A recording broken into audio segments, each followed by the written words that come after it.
And recording started. If this one corrupts, I'm going to hang myself.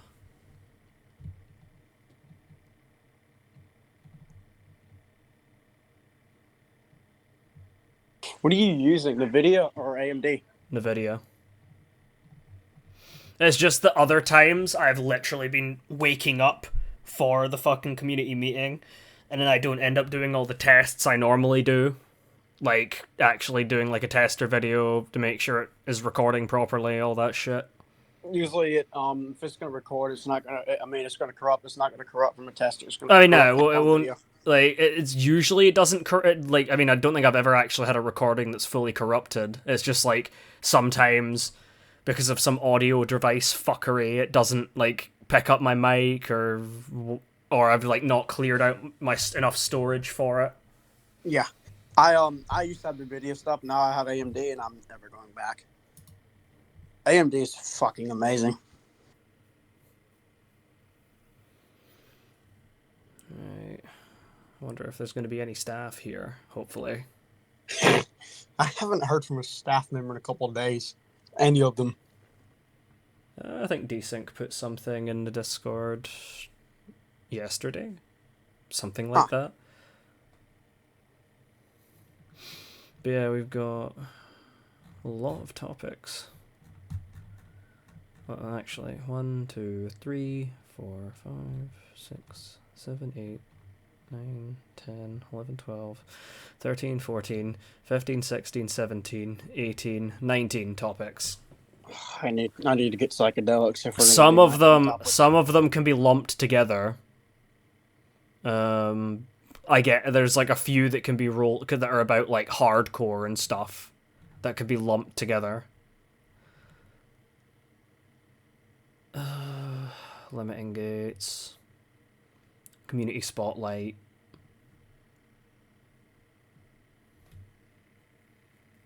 Have you made a recording video, like if you tested audio and everything? Yes. All right, everything working? Yes. Good. I can record if you want me to. Oh yeah. By all means, like the more people we have recording this, the less chance it's gonna fuck up. Make sure Radon still works. I haven't updated that shit in a long time. Yeah, I've got an update due for GeForce Experience, as happens every community meeting, apparently, but I'm not updating it until fucking it's done, because whenever I update stuff, it fucks up my everything. The update. Fix crashing issue. Fix corruption issue. That's just a kick in the nuts. I mean, like, it's because I've had to do some of my updates manually for some reason, and it like rebinds, like it basically reinstalls the entire app, and it like resets everything. So I have to go and like tweak all my settings again and make it work. But yeah, the last couple of updates haven't done that, luckily. When I had NVIDIA, I had all the settings wrote down, and I would have like a checklist to go over every time because I try to keep my stuff updated, but then I've kind of realized it's ain't fucking worth it. All right, we're gonna at least have Steffi, the funny admin, there, but she'll be late. I've never heard of this person. Have you? No. She's got this like red name, so I think she's like in DAM or something. I don't know. I should just message her with irrelevant. L plus ratio plus glowy.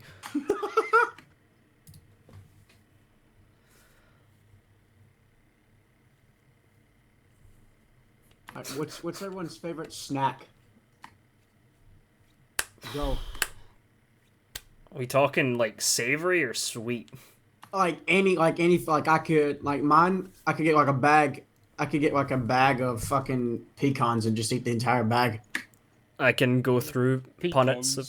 Yes. I can go through fucking punnets of cocktail sausages like it's nobody's business. Do you guys have Vienna sausages in Scotland? What sausages? Vienna. It's Vienna. Never heard of it.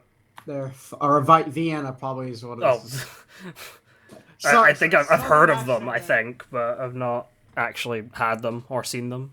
They're really God good. damn their Vienna sausages. Goddamn Vienna sausages. What? Goddamn vagina sausages? Sick!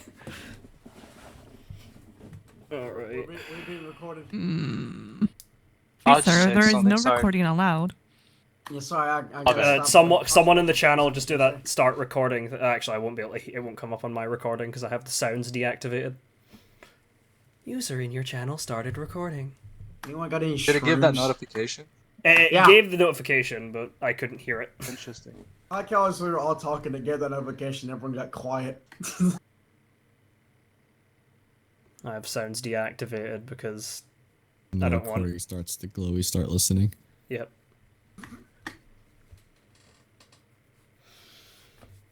I waited 20 minutes to get gas today. A lot of fucking topics. 19 fucking topics. A lot of them can be lumped together though. Ton on hardcore, 1 on 4 dials. Has anyone actually played a lot since everything? I haven't. I've been playing a decent bit. And it has been pretty poggers. I hate to admit it, but I've been playing the fuck out of some modded Minecraft with some friends. Understandable. It's fucking awesome. Minecraft in general is fucking awesome. I do agree with that. Anarchy Minecraft is also pretty fun. Well, living in an anarchistic commune, yes. No rules. So normal Minecraft. I don't know if you would call it normal. Makes it like a Call of Duty lobby with all the funny, nice, definitely nice and just friendly words, and mix it in with cheating and everything else, and then you got Anarchy Minecraft.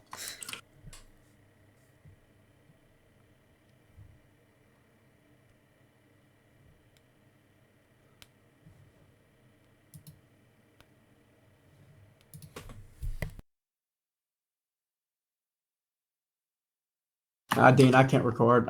My AMD stuff is fucked. I did it to myself. I uninstalled it. Now I can't find a way to get it back.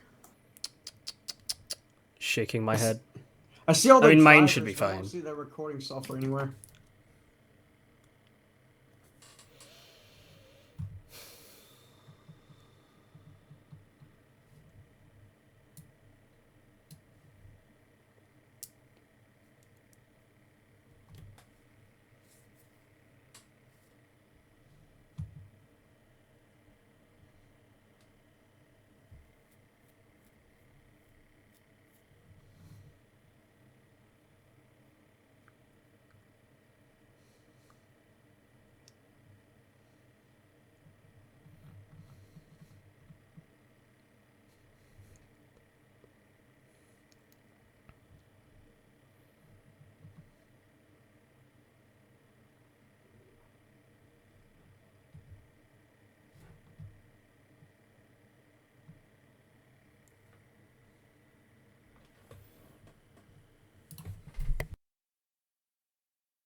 Yeah.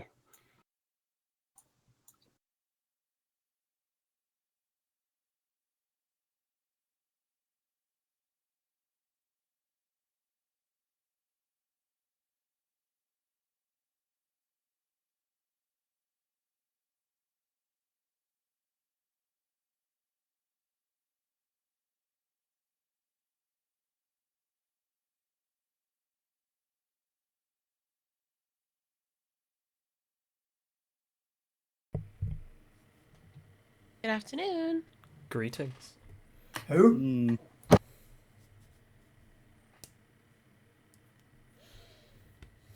You said you were going to be late, but you're not late. Haha. Yeah. Very Plans much, changed. very much on time.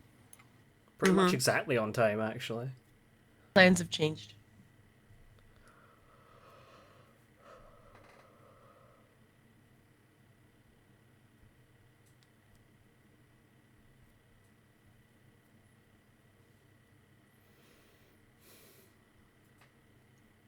Alright, we have a whole 19 fucking topics.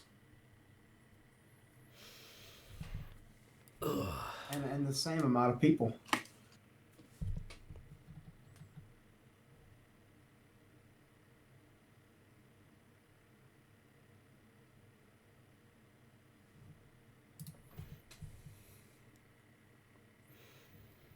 Alright, we'll give it couple more minutes while the stragglers trickle in.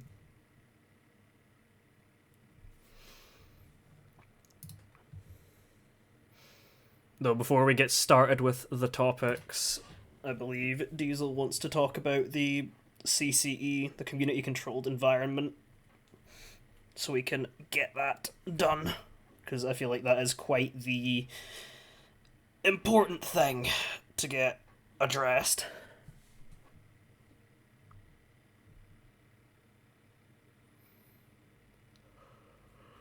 When do you want me to start?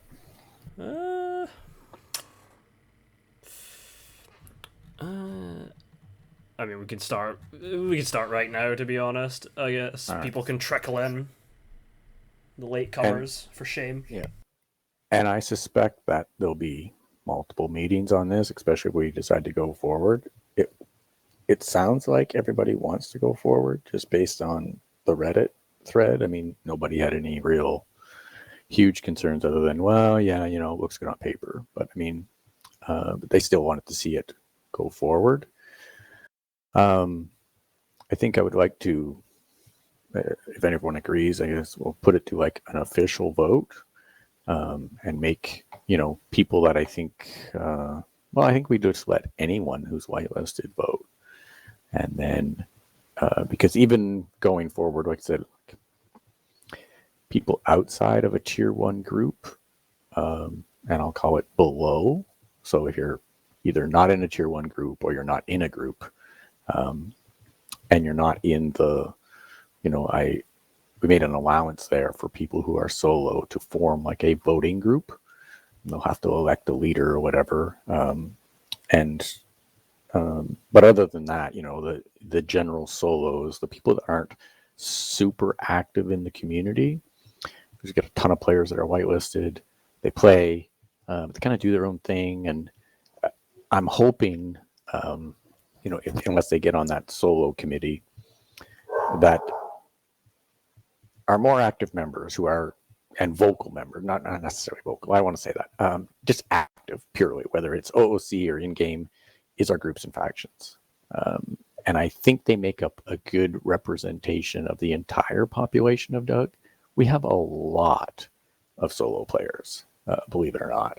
And we have a lot of non-whitelisted players, believe it or not. So, and they're probably outnumber those in the groups and factions. If you looked at everyone that plays Doug over, let's say, the course of a month. But I think the groups and factions, like I said, are a really good representation. So anyway, that was my idea. Just sort of set it up so that those people come up with topics, come up with changes, decide on exactly what the change, you know, sort of will be like. And it's going to be, you know, some of them will be dicey. Some of them will be discussed heavily. And if there's no real, if you get competing things that are equally, you know, brought forward to say, like, let's say someone says, I want an increase of food all across the board. And someone says, well, I want a decrease of food all across the board. Then we'll either have to do what somebody suggested, which was like ranked voting, where you put both choices up and then people just vote and whichever one wins. Or realistically, I'd like to see some level set so that if something wins, but there's like competing choices that are against it, that it has to win by a certain majority, not 51%, because then it's, I don't know, it's still not fair. Like I want you guys to get together, and again, if someone says one thing and someone says something on kind of like the polar opposite, ideally you meet in the middle and that becomes the item to sort of vote on. Does that make sense to everybody? Makes sense to me. Okay, so are there any other questions about this community controlled environment plan that we should discuss before we head to a vote? I have a Anything question. that, yeah, go ahead. Have you given any thought to the idea that this might make for more for want of a better word, factionalism in the Doug community. You got people who want opposing things very strongly, then it's going to divide the community quite badly, I think. But that's where people need to learn to cooperate and meet in the middle. So that my idea behind changes a lot of times was, especially controversial changes, if no one was ever really 100% happy, we kind of knew we had hit on the mark, right? Like, it's, especially if it was, it was something that we wanted to do. I don't have a specific example, but like, if there was people going, I don't like this, and people going, I love this. And if those two sides sort of, weighed each other out, and we didn't really, again, it was just sort of, we didn't have any real metrics behind it, but it just sort of got feelings. And the admin team, they kind of go, yeah, it looks like we hit the mark, like with what we wanted. We got the best of both worlds. If no one's winning, but the changes still, wanted in some degree, then that's kind of where you have to be. Let's say, we want to take the server back to vanilla, or we want to go more hardcore. That would be somewhere where I hope the groups could meet in the middle and then go, okay, this is what we're going to try for now. And you try it for a while and you play it for, a round. And I'll say rounds, like when I say, because I don't want changes to be like all the time, like voting all the time. That's no fun either, because then you just spend all your time in kind of like administration. But once changes get voted in, and we just kind of do them in waves, right? So changes get voted in, and then once you get enough of them, then okay, then we're gonna, those get applied, and then you play the server for X number of months. I suggested at least 2 to 3, maybe more. I don't know. Again, that's something that's you guys can decide upon, but people have to have time to play the server and play the changes to really understand, how it's playing out, what's working, what's not, and then they can go back. Take 119 for example. Day one, people were get rid of inertia. Like, dude, it hasn't been 24 hours. Like, you know what I mean? Like, play with it. And then, so it's the same idea behind the changes. Think back to when we went hardcore. If you were even here back then, there was a ton of people. It passed by not a great majority, to be honest, but we decided to go ahead with it anyway. And there was a ton of people who were really against it. But, overall it worked. And even the people that dissented against it, that were like, I'm going to hate this. And I was one of them. And I designed the friggin', like the CLE portion of it. But I was against it. I was like, not that I did vote against it, but it went through and I was like, I don't think I'm going to like this style of play. But it works. Like, you know what I mean? Like, it was kind of like, okay, even for me, I sort of won myself over, oddly enough. And I think in general, Doug didn't lose that many people. Yeah, and I can't really think of any. I don't think we lost. I think the only group we lost was kind of the Guardians, and that was a mixture between hardcore and just Daisy at the time. Yeah, I don't think Guardians left because of hardcore, to be honest. Yeah, but I know it had an effect on their gameplay. But I remember farming at the time was kind of wrecked. Like there was, the hose weren't in, and the farming in general was weird or didn't work or something. I can't remember exactly at the time, but I know they weren't exactly happy. They made a big push of it, though. They tried. They had a huge base. And then for whatever reason, they just kind of disappeared and never came back. But and that happens. But like, I'm trying to think who else. Like, big groups that I don't think the Rangers really liked it at the time, or kind of voted against it. I know Shaolin especially. I mean, he's not here anymore, but he was sort of against. I remember him kind of being against hardcore. But I think it worked out fairly well for the Rangers overall. I mean, group changed a lot over the years, but so that's kind of where I'm expecting this to go too. Like but I don't want, when I say like something gets voted on and there's competing things, either meet in the middle or the larger portion of the majority has to win, because my biggest fear if there is a fear in that is power gaming, and power gaming in the fact that coalitions will form amongst the voting groups and go, okay, well, we're going to ram this we're going to ram this change through. That's And my biggest concern as well, Diesel. And I'm happy to hear you thought about it, but I don't see any safeguarding against that at all. Well, you have to trust each other, right? And by putting in something like, well, if a controversial change, like if there's competing arguments again, that it has to win by a larger percentage. Like I said, 51% doesn't work, because then, and I would say even 60% maybe doesn't work, especially in a change where there's an opposite change sort of that wants to get voted on too. Those are the times when the group's going to have to come together and go, okay, let's meet in the middle so that both sides are equally unhappy, but both sides are at least getting something that they want.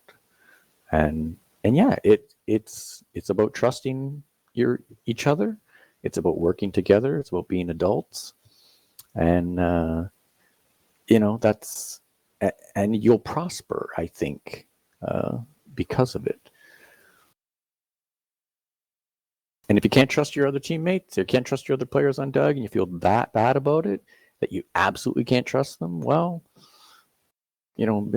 maybe there's bigger issues other than the community-controlled environment there, I guess. Just to be clear, I'm willing to try it. I'm skeptical, though. And I think Vriska made a good point as well. I don't really want to take up too much time, but I'd be interested to hear more about the staff's role as a sort of veto, I guess, and when exactly you intend to apply that. Yeah, so my idea behind that was just sort of and I don't want to use that, the plan for us wasn't to use that entirely. It was more of like, oh, we're going to vote something in. And initially, I kind of foresee us as being there just sort of as guides. Here's a good topic. Here's a good topic that's fresh with you guys and probably pretty controversial for some of you. There's been a lot of talk about spreading out the helicopter spawns. We need to make the helicopter spawns go east. And if you guys want to vote that in, okay. But I'm going to tell you right now, I don't think you should do that. That would be one of the things where I would kind of sit as an advisor and go, you don't want that. You don't want top tier loot in tier 2. Well, maybe we can discuss this in more detail later, Diesel, because I'm planning on mentioning it. Yeah, but that's one of those changes that I can see where, not that it would be a veto, but it's sort of where the admin team would be sort of act as sort of like mentors to say, listen, you guys really haven't, and sort of lay out some of the pros and cons of everything. You guys probably have most of the pros down, but sometimes the cons aren't necessarily considered as much, or because you're so focused on what you're looking for, you don't see the other side, you don't see the pitfalls. And, while nothing is perfect, the way that Bohemia has, sort of laid out that map, that progression of spawn and move across the map, and then your loot gets better, it works. And why did they add convoys in Kamishovo then? Well, but the convoys are there's not a lot of them, right? And we can control that. There's not a lot of helis. No, there's not. And to be perfectly blunt with you guys, there's less of them on Doug than there are in vanilla. Someone found a foul on the coast on a convoy. Yeah, somebody found a foul. Maybe we should discuss this further in later on. It's not about that topic right now. It's about the CCA. So right, I just wanted to use that as an example. The other thing is, like, let's say, okay, build anywhere is another, a big thing that I know the players want.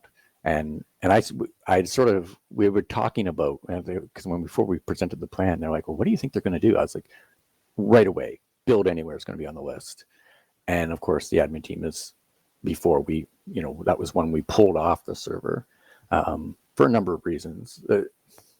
Performance was one of them, but I think, we can overcome that if people show some self-control, or that's where the admins might sort of need to, like we've already stated, the admin's going to be like, hey, your base is getting too crazy, and you need to tone it down. So, and Build Anywhere was just on top of that. The bases were crazy, and the double stack walls and all this stuff. So I think if we can come up with some just sort of general guides there around base building, then Build Anywhere might work. But if it comes to the point where it's sacrificing performance on the server, I mean, that's where the admin team would probably start vetoing things. But it's, I think you guys would see it as well. Like, if, let's say Build Anywhere comes in and all of a sudden the server just goes to shit, like performance-wise, I think the groups that's voted in would see themselves, okay, well, this isn't working. And if you don't, and the admin team feels very strongly about it, then that's probably maybe where, like, an option where a veto would be put in. You guys vote in a mod that off the workshop that's just, it's got some huge hole in it for some reason. That might be another reason where somebody like Ammo might step in and go, yeah, no, we don't want that, and this is why. But yeah, no, I mean, other than that, I don't see it being used that often or anything. My plan behind this, and when I presented the admin team, while there's some hesitation, they supported it. We came to a decision amongst ourselves to really support this if you guys really want to do it. And the fact that I can't say it enough, we really want you guys to kind of run with this to a certain degree if you want to go forward. And we're 100% behind the decisions that you may make, because I suspect the community will take Doug to places where the admin team never will. And I'm curious about whether that works or not. And if it does, great. And if it doesn't, well, also great. Like, you know what I mean? Like, at least they tried. But there are some things that at least the current admin team would never try. Like helicopters, for example. That I will say right now, not on my watch. Right? Like, I would be a strong opponent of helicopters. But if you guys go forward this and you want a helicopter, you want 5 helicopters? No problem. Right? Like, literally, we're not looking to stand in your way anymore. If you want to think about it like that, like, literally, if the vote passes and it's within, the confines of voting, like I said, if really controversial things that have opposing sides, I think should win by a larger majority, maybe 75% or more, or at least more meet in the middle. I'd rather see the meet in the middle option, because that's just going to be better overall. And then you have a chance to work, then as people get used to a change that they sort of settled on, then they might be more forgiving when they see it a little bit. Then they go, oh, okay, well, maybe I was a little off, and we could go a little more your way. Like, it might win people over. But the team really intends to kind of really stand back and just let the community decide. We're really serious about that. I don't know if there's some hesitation there from your guys' part to say, well, we'll vote something in and the team will veto it all the time. It's not from my standpoint.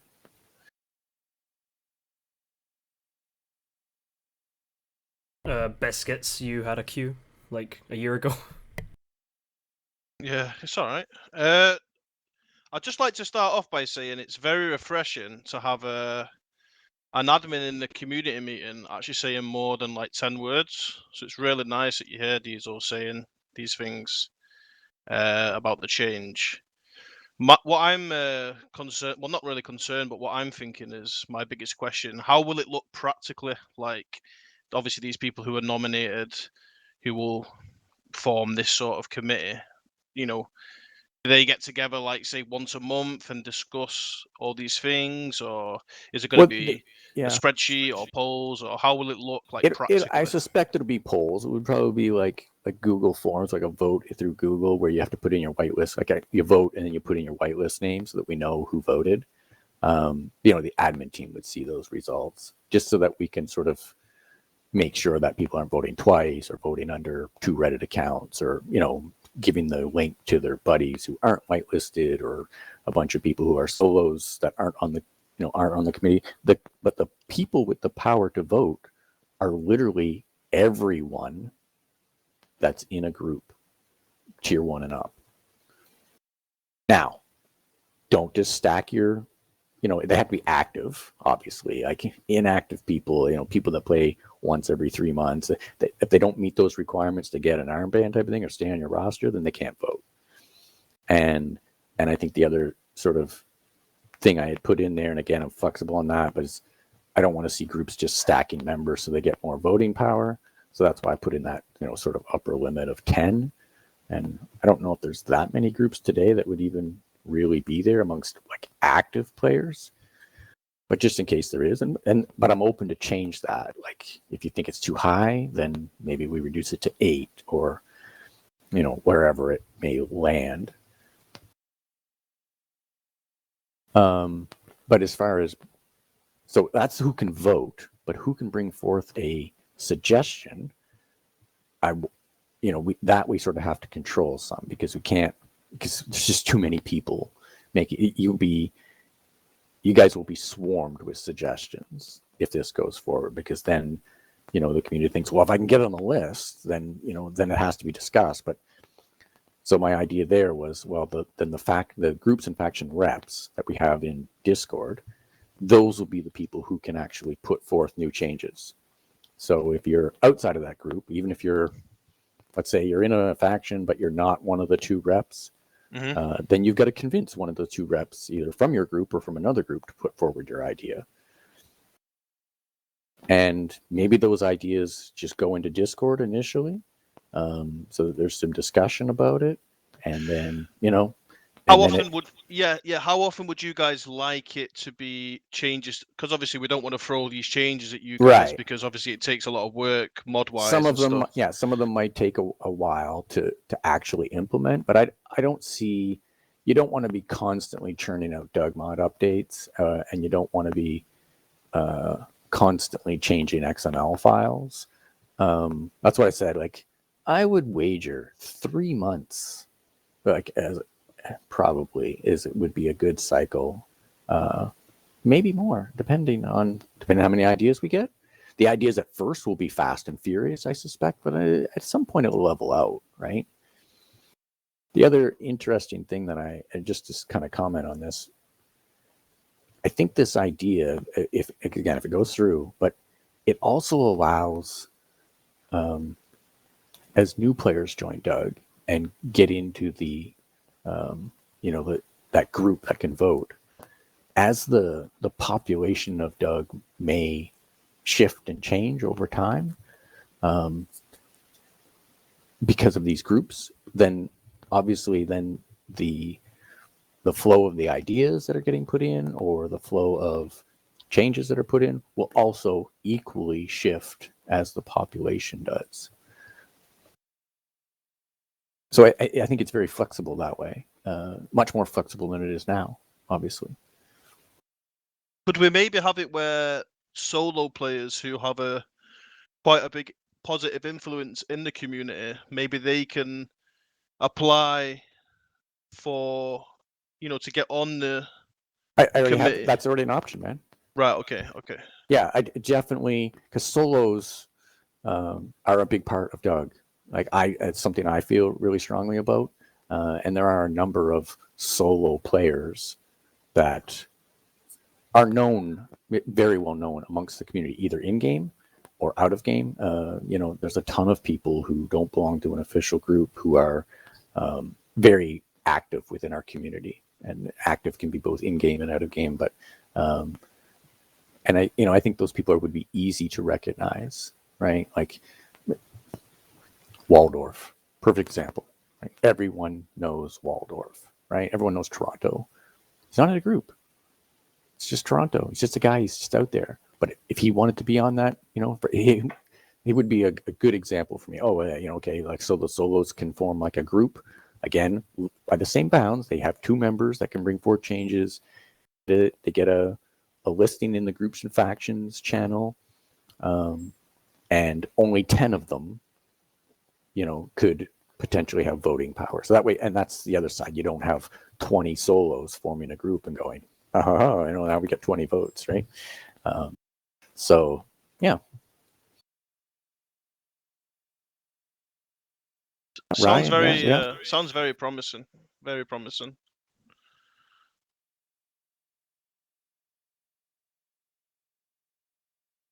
Great idea.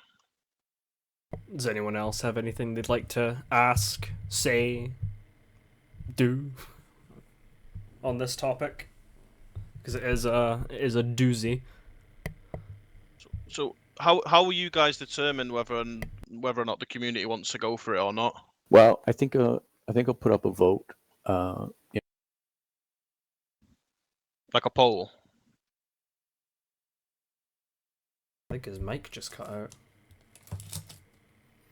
Who? Was mine? Your mic just cut sorry. out, I think, Diesel, So I think we'll just put up some type of poll on Reddit, whether we use the polling feature built into Reddit, or we use something like Google, which was what I think we used before, Google Forms, with just voting options there. If we're going to go with that, then you have to at least record your whitelist name, because we need to know who's voting.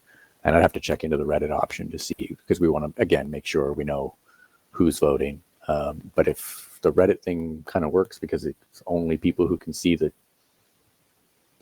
actual Reddit and can vote, and that's fine, because I think even going forward, I want anybody who's whitelisted to at least have a say, are we going to go forward with this? Because some of those people, when they vote yes, are essentially turning control over, because they won't get a vote afterwards, right? They're whitelisted and they get to vote on it, but then afterwards they don't get a vote because maybe they're not really active in the community. But at least they can sort of put their say to say, yeah, I trust the groups and factions to, sort of be my representative, because, again, you guys are, the active body of the server, the most active. It's number of hours or just participation period.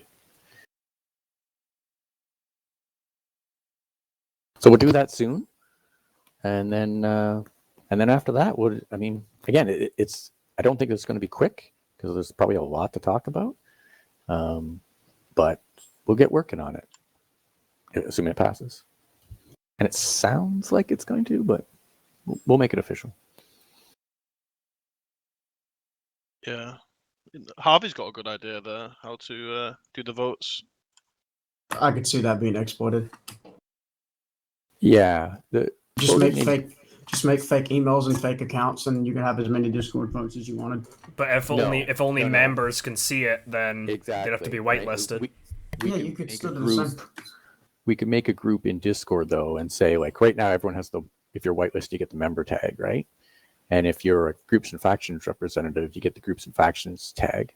But we could have a tag called like voting. Then we tag people who are in a tier 1 group and up as voting. So and again, you have to be whitelisted. So, and that's the other side, like even group. I don't know if I made that clear, but you have to be whitelisted at the least. So if you got a group that's 5 whitelisted people and 5 non-whitelisted people, you still only have 5 votes because they have to be whitelisted. Okay. I want them to be able to see the Reddit. I think while Discord might work, Harvey, and I've been thinking about that, like maybe you could just vote with reactions or something, but there has to be a way to control who can react. And maybe another you can channel control, could do like another role could do that. Yeah, exactly. And then because then you can just look at the reactions and then right away. Although the downside of that, Harvey, is that then your vote really isn't. It's displayed public. To everyone. It's public, and then that sways people, right? People that come in late get swayed. So I think an actual poll with private results, where you list your whitelisted name afterwards, that might be better. But maybe something like when you guys are discussing things, to see if it's going to go forward to the next round type of thing, like this change is popular enough, maybe that could be done in Discord. I don't know. I mean, there's lots of possibilities there. Yeah. I don't want to see any of that shit going on. Like where if there's any type of, hey, we're going to put forward this change and everyone has to vote yes on it, that's going to be a strict no-no. All right. Word gets out to the admin team that that's happening. Whoever says that is going to be sorry. If you're in a group, it gives you the right to vote. It does not mean you have to vote the way your group is voting. You vote how you feel Doug should move forward. And I want that to be very clear. There'll be no forcing people to vote or even just harassing them, to vote a particular way or something like that. I want people to vote with their gut and their heart, and that's the end of it.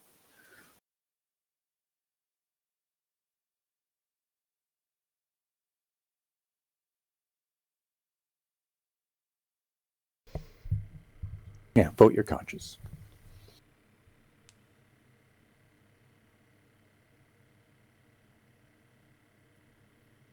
Yeah, in-game notes promoting votes would be a paddling.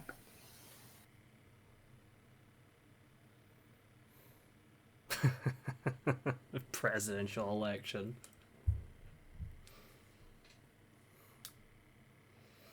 You can pretty much scratch off my topic from the end of the meeting now. All right. Noted.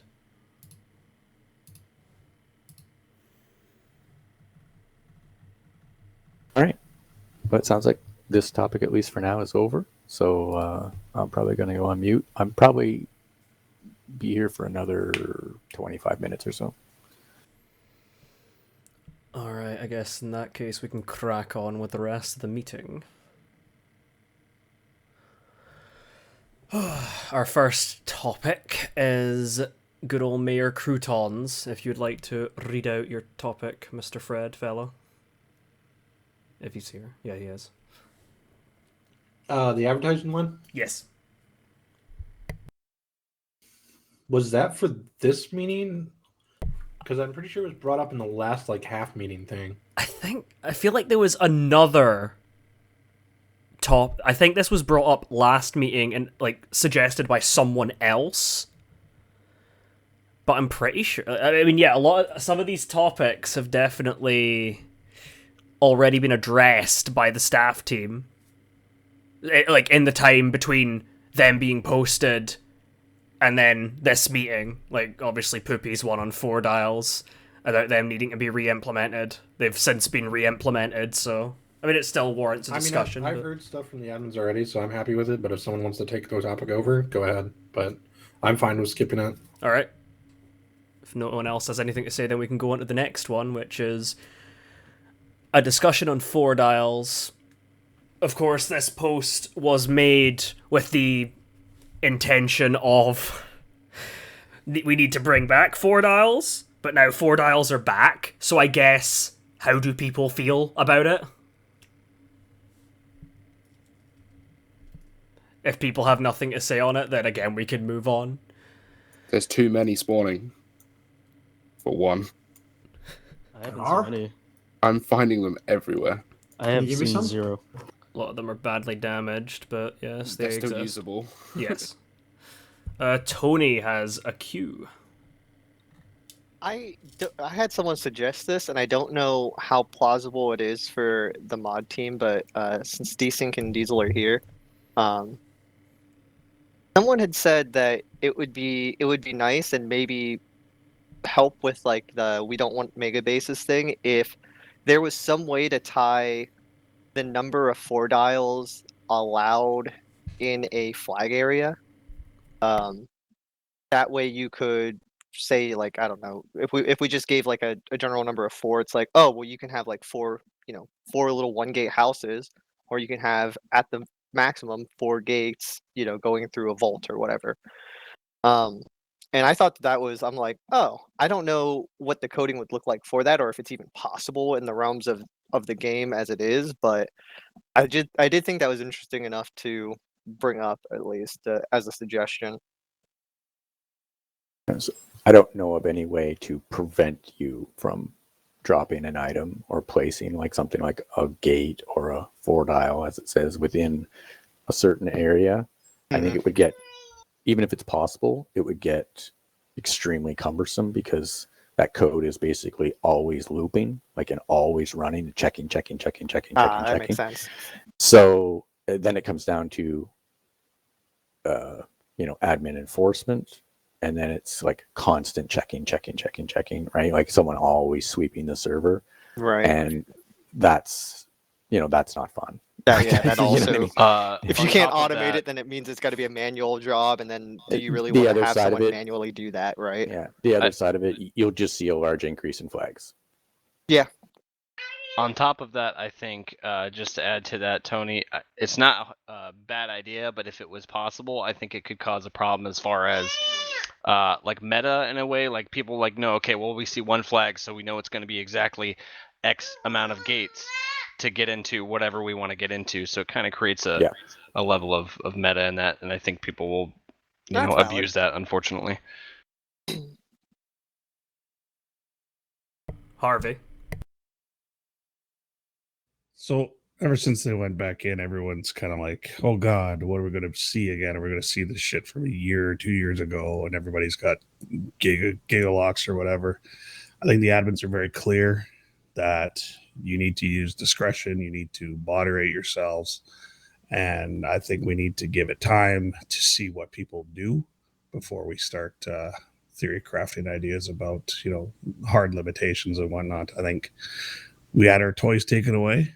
Our toys are given back. Let's let the people do their thing first before we start worrying too much.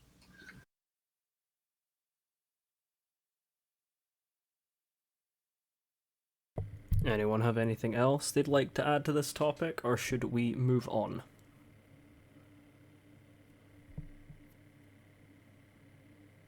Alright, in that case... Okay, we have quite a few that I feel can be lumped up together. We've got Mittens' discussion on rolling back nerfs on farming, and then we have 3 topics on hardcore.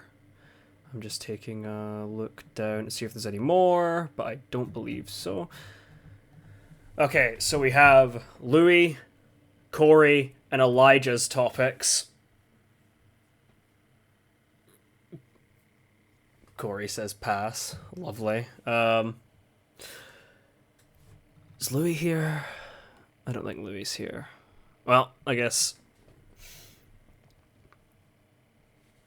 Well, we'll start with Louis, and then we can go on over the rest of them. And, I mean, yeah, they're all about hardcore. We all know there's been easing on the whole hardcore thing for coastal areas. Doug can't be everything to everyone. The community needs to decide which playstyles are welcome and supported. We want more of these things. Which playstyles are tolerated? The CLE neither works for or against them. Which playstyles are frowned upon? These playstyles are difficult because they're taxed. And which playstyles are actively driven out based upon how the CLE, weather and food is managed. Then Corey says, remove most hardcore aspects, focus on RP. And Elijah says, honestly, I think the hardcore style is the driving force for RP. The less loot there is, basic necessity-wise, the more people have to trade, lie, steal, and kill to get what they want or need. I think having more loot just lets people gear up and also stockpile said gear more often and frequently. I think the spawns need to be bare. It can make people set up shop near the water, hypothetical, and demand things from freshies for food or water, or could feed and shelter them all the same. But I also think 4-dials can lead to the same issue we ran into before. That's already been talked about.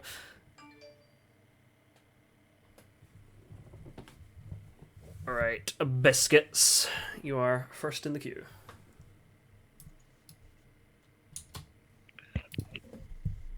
So, I think right now at the moment, we have since I've been playing this wipe, it's quite a nice middle ground at the moment. I know there's a lot of talk about, obviously, the change to coastal food. But as Harvey just said as well, it's that's something as well where it's early doors. the change was made to try and keep new players on the server rather than us lot finding it easier. But like on hardcore, like I think it's very subjective to pretty much how much time you've got to play the game. Like if you're someone who can sink, 40 hours a week into Doug compared to someone who can sink maybe 10 or 15. Person who sinks 10 or 15 hours into Doug is going to find it a lot harder than someone who can do 40 hours. The 40-hour person is going to find it a lot easier. I mean, I'm someone now who can maybe do 20 hours a week, 15, 20 hours a week, and I'm finding it quite, still hardcore in a way, still fun, still a challenge, more so than vanilla. So I think we're in like a nice spot right now. But as I said, it's very subjective, so it's very hard to, come to an easy medium on obviously, as you can see there, the, Hans made a subject about keeping hardcore, and then someone's like completely get rid of hardcore. But then it's hard to come to an easy medium because it's subjective. I think, yeah, as you said, this spot is a pretty good one. Oh, Tony, I'll let you speak. Oh, you can finish your thought if you'd like. I feel like the spot we're in is a pretty good one, because, I mean, like you said, we don't have infinite time. If someone's only spending, like, 10, 15 hours on Doug, and they spend, like, the majority of that trying to get off the coast, then that's a pretty shitty situation. And while Food on Zombies definitely seems to be quite crazy, I think it's better. Well, it's definitely looks like it's been helping with Pop, because back before every other day in Discord, you'd see people trying and then giving up because they just can't get off the coast. They're just starving.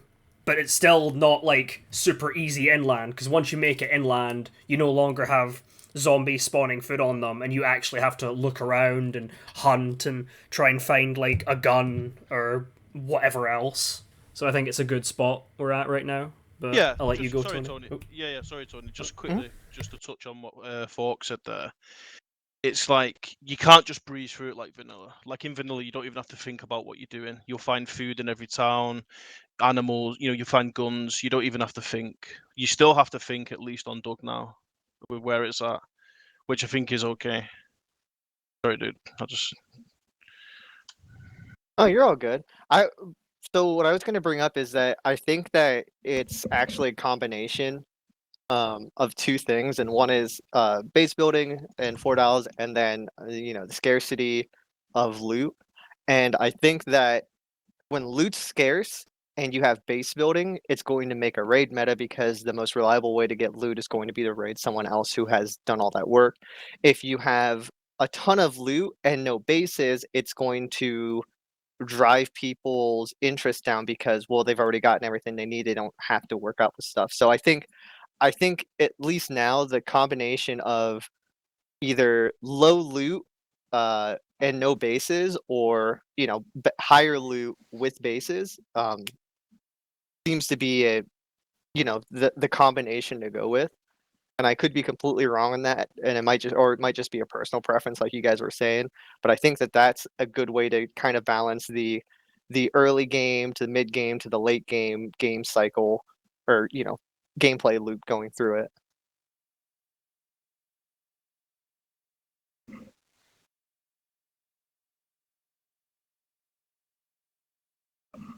Anyone else have anything to say on this?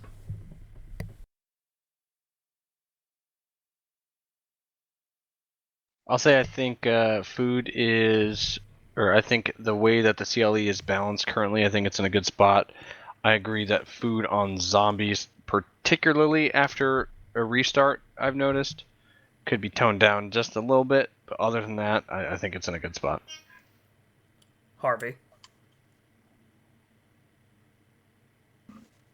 All in all, I think the coastal food situation is a good thing. Like people pointed out, these for people who've been playing on Doug for a long time, it's obviously made it very easy.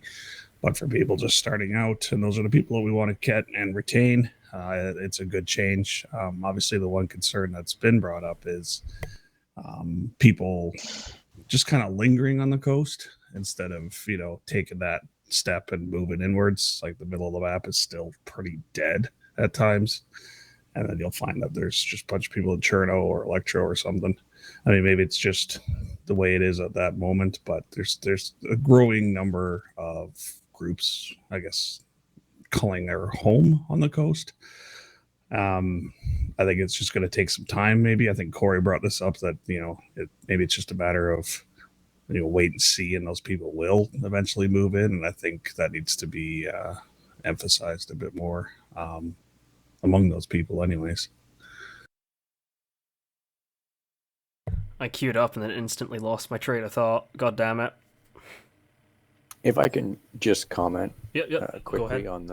on the food on the coast. So I'll tell you guys right now, there wasn't a lot of thought put into that. Decent came to me one day and was like, just put food on the coast. And I was like, okay. And I did. Like, there was zero thought put into it because I had already put out the idea of a community controlled environment and it looked like it was being well received. So I was like, I'm not going to spend a ton of time putting a whole ton of thought into balancing this when we're probably just going to, probably be a topic that you guys might want to discuss yourselves. Food in general, food on the coast, whatever. So I just made it happen. And to be honest, especially since we're going forward with at least a vote on whether we want to run, community controlled environment, talking about it right now, I don't know. To me, you're not using your time wisely because it's just going to come up later anyway if the vote goes through. So why not just take it as it is and decide later? I've remembered what I was going to say, and it was kind of related to that of the... Obviously, a lot of us here, and a lot of the people that have been complaining about it, are long-time Doug players that have been in the woods getting, beaten down for merely existing for the past while. So going from that to food spawning on zombies in any kind of capacity is going to be quite the shock to the system, and it's going to make things feel very easy. I mean, even the old system as it was, on one hand, you had the long-time players. I think Echo, for an example, was quite going on with, wanting to make things even harder, and some other players in that regard. But then on the other hand, you have little Timmy that just came to the server yesterday that just cannot get off the coast, cannot survive, doesn't know what to do because they've been playing on vanilla the whole time. Sean, if you want to go. Yeah, I got a couple things to say. I have a reply to what Harvey said earlier. He said something about I couldn't remember if he was saying it as a good thing or a bad thing or whatever, but he said that more groups are calling the coasts their home, and I just want to say that I think that's a good thing. Not that every group should obviously just stay on the coast all the time, but I think more coastal groups is a good thing. And but about hardcore in general, about the food, I don't think that for most people, the vast majority of people, hardcore isn't really the main draw of the server. But no one's playing Doug specifically for hardcore, but people are, at least a lot of new people have quit specifically because of hardcore elements. So I think it's good that we're relaxing it a little bit.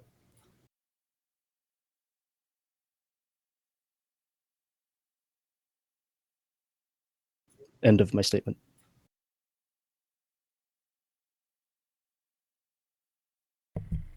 Anyone else have anything to say on this topic? Yeah, I guess I'll say I joined Doug because I was looking for a nice hardcore server with active players. Think that I'm getting into the role playing, but I definitely came here because of the hardcore. I was the same, to be honest. I was drawn in by a Running Man Z video, and he described the server in the way of it's a lot harder to find things. You'll be getting into a lot of different fights where maybe you'll only have a half-full magazine, and having an SKS with a handful of bullets makes you actually pretty geared. But then the RP grew on me. I honestly thought this game was dead and watched somebody play it and then realized it wasn't dead and came back. Doug is Yeah. still a challenge, man. Like, there's no doubt in that. Like if Oh, you yeah. go and play on a vanilla server now, like, there's no thought whatsoever. You can sprint for like an hour and off your starting calories and stuff like that. Like, it's crazy. Doug is still a challenge, and it's a fun challenge at that as well for new players. Are you having fun, Bjorn, on the server since you started playing? Yeah, I've You been find having it- fun. You find it hardcore? It was hardcore when I first started, insofar as there was nothing on the beach. Like couldn't find anything. But it wasn't until I got inland and actually killed another player and saw what they had in their inventory that I realized, oh crap, I need to fish and farm and whatnot to get food on this server. And that seems to be gone to some degree now. I mean, like, hunting chickens is almost enough to keep you going, unless you happen to find something bigger. But it's fine. I did like it. I think I'd like it somewhere in between where it was and where it is, if that makes sense. Yeah. You will get used to it, and then it's... Well, right now, like, there's plenty of food spawning, and it's not hard in that Yeah. regard. Just to say, in case people aren't watching the chat, I'll be right back. By all means, continue. It's something that the old committee of the CCE could have a good old chat about, maybe. I like when Doug was hardcore in the beginning, and once you learned it, it was no longer hard.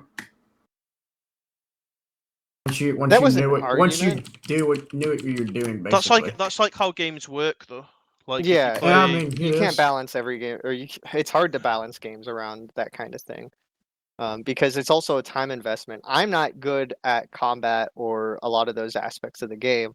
However, if I spent enough time going out and looting, in the 2 year ago economy, I could still run a trading business solo to rival other people. You know what I mean? There's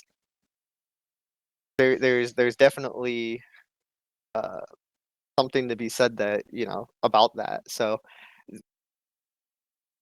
you can try to balance things around the top tier people or the people who are spending the most time, but then you're going to alienate people who are not spending that amount of time. And at the end of the day, the people who are not spending that amount of time should be the broader audience, I think, to shoot for.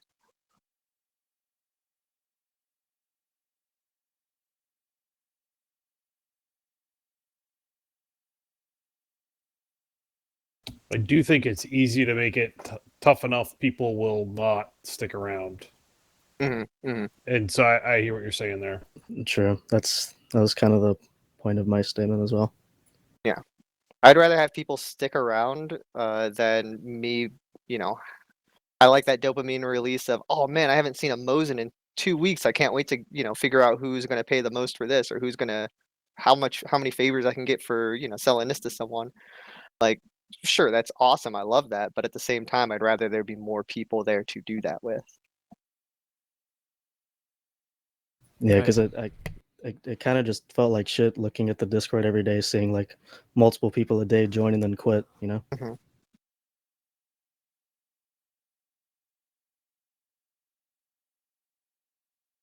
It was quite disheartening, to be honest, seeing like an innocent little white name come into the Discord, super excited, and then just get beaten down. Welcome to DayZ, and then Beaten down day after day. Just having like the game kicking the shit out of them, and then eventually they anyone just have a like crowbar? hang their head low and leave. What are the code locks? God, you feel bad for him, but at the same time, it is what it is.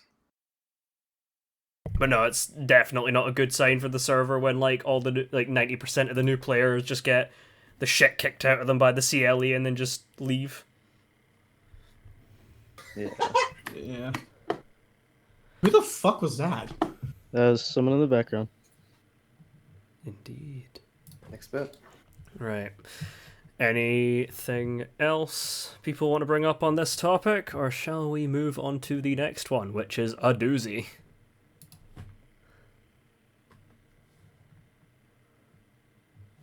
All right.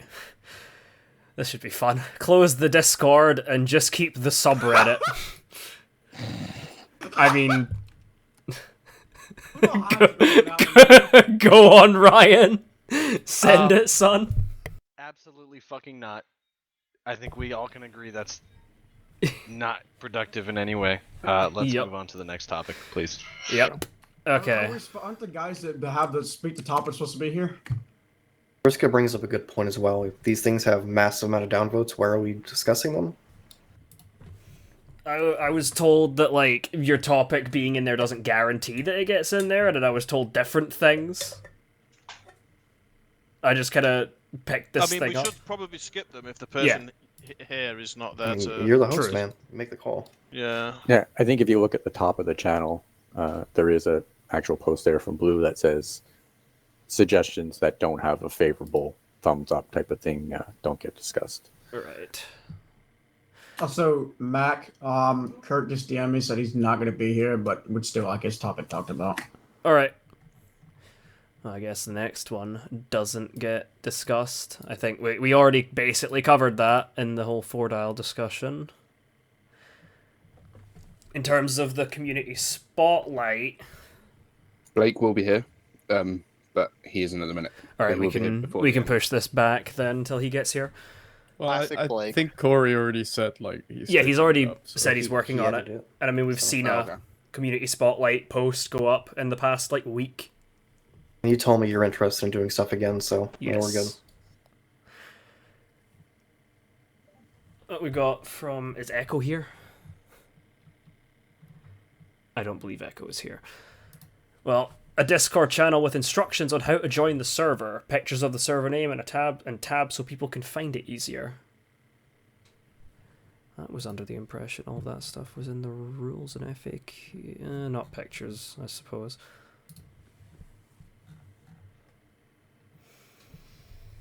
Well, I feel like this is kind of what the questions and answer is for. Alright, yeah, pinned message and Q&A, right.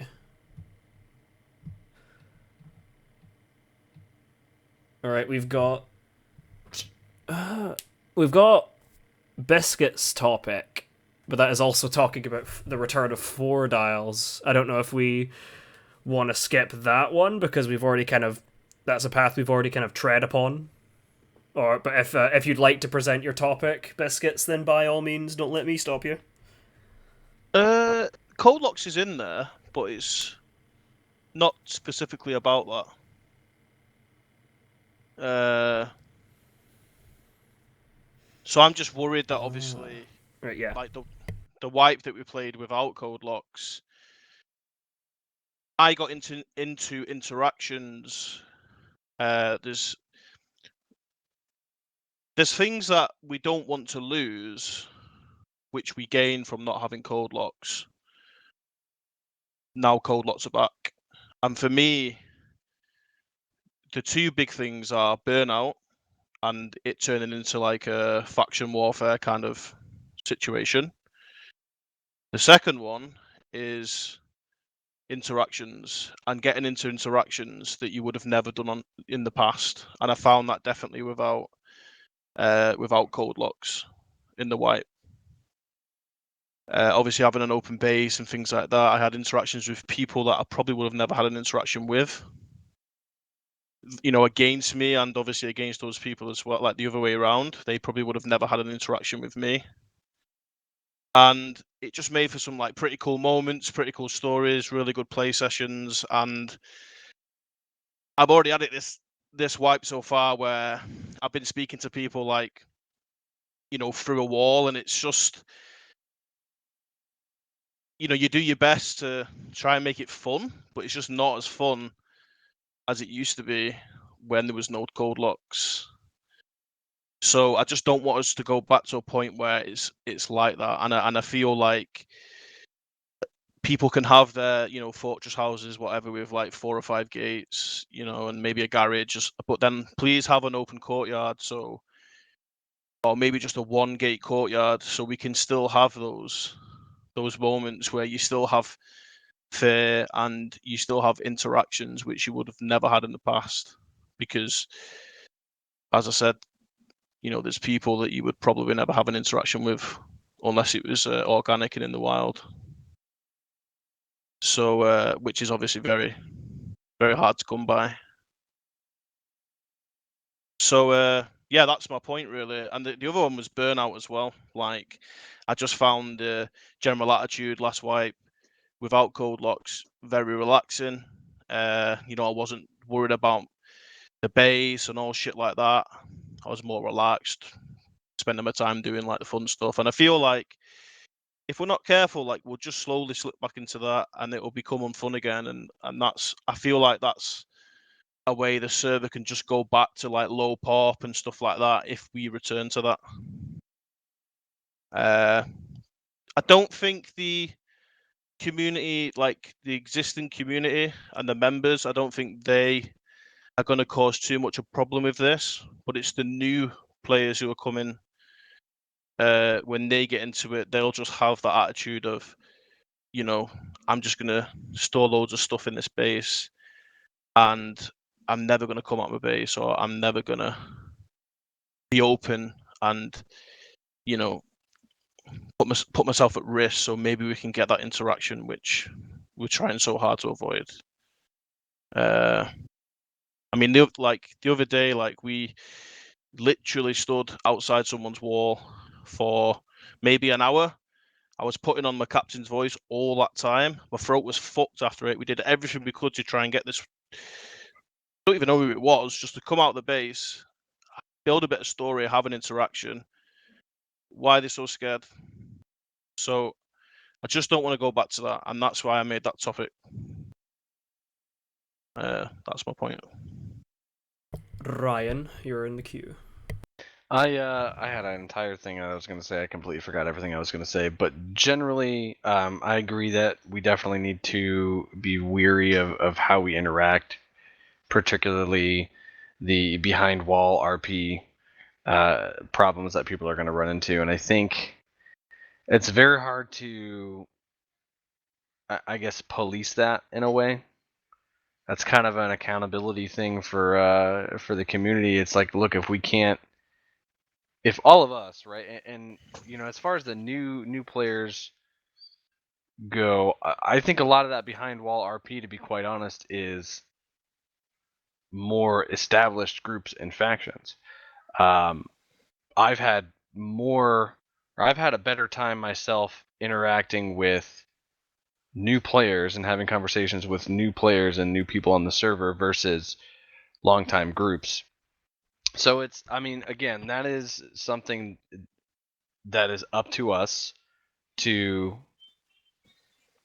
police ourselves and to, have those interactions. And a lot of it comes down to what I think is gear fear in a way. People are going in, or people are like, well, if I walk out of this base right now, or if I unlock this door, somebody's going to come in and kill me, or if I go outside and try to talk to these guys, they're just going to kill me or capture or whatever it is. So I think that's what a lot of people are concerned about.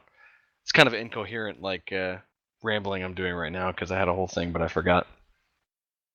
But I basically agree with you in that sense, but it's hard to police that specific behavior unless there's It's not about policing it. It's just about, you're always going to get that, but it's just not having it so much to the point where the only RP that you have and is just base on base warfare.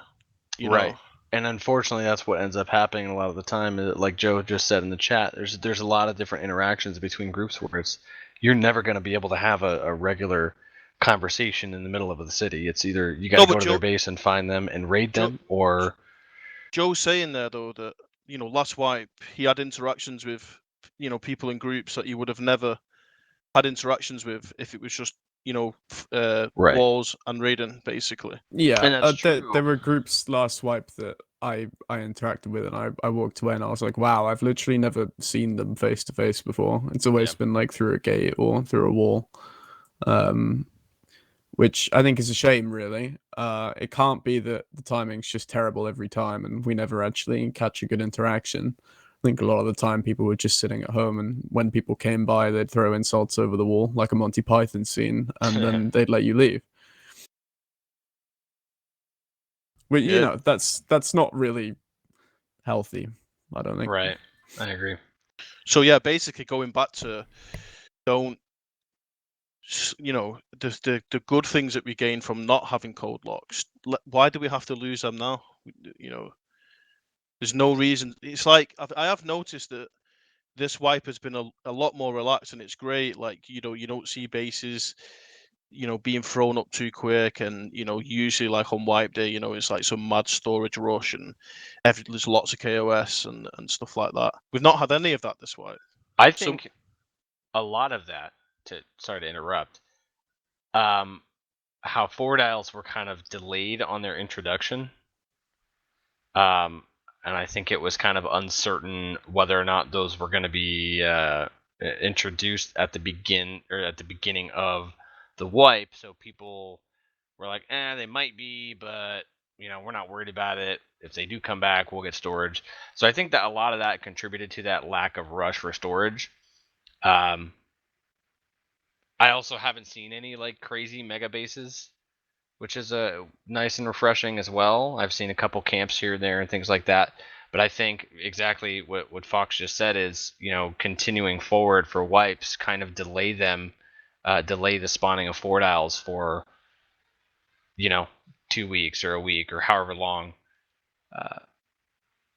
Maybe. Just a thought. Anyway, I think Harvey. But before I respond, I'll let Harvey come in, yeah. Yeah, go ahead, Harvey.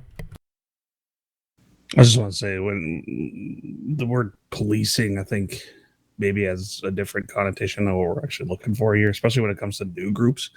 Like if you come across, you say you came across, I don't know, was it a new group that was just talking behind the walls or what? Yeah, it's just like two gates The and biscuits. Yeah, it's just like Yeah. It was just like So- two gates in Cherno, so you know, we did our best to try and give him a bit of a Doug experience, but Yeah, so I would say after you left that situation, you thought, you know, that talking through gates was kind of shit. Send them a DM and say, like, you know, maybe next time we try this, and you know, if they don't know, they don't learn. And if it's different than hitting them over the head with a sledgehammer, telling them, you know, hey, you got to do this, you got to do that, yada yada yada. Just tell them, you know, hey, you're new here or whatever. Let's try it differently next time. Or I wish I knew who it was. You know what I mean?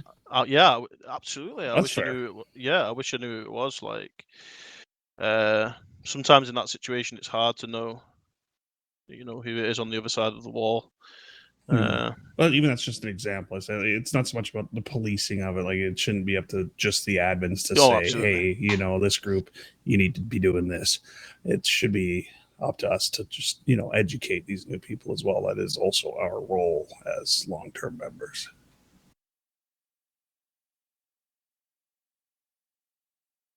That's all I got. Yeah, I think probably what we were talking about earlier, we were specifically thinking of like out of character solutions.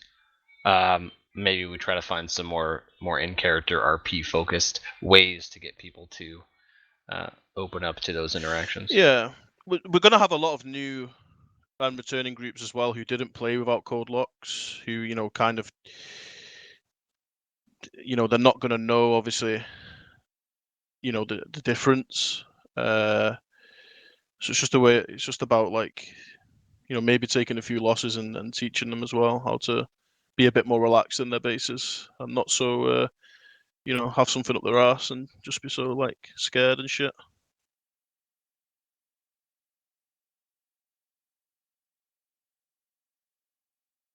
Will, go ahead. And there's also we have to make sure that even if it was a new group, we also don't want to return to our old groups of old factions just fucking talking behind walls. Shit pisses me off.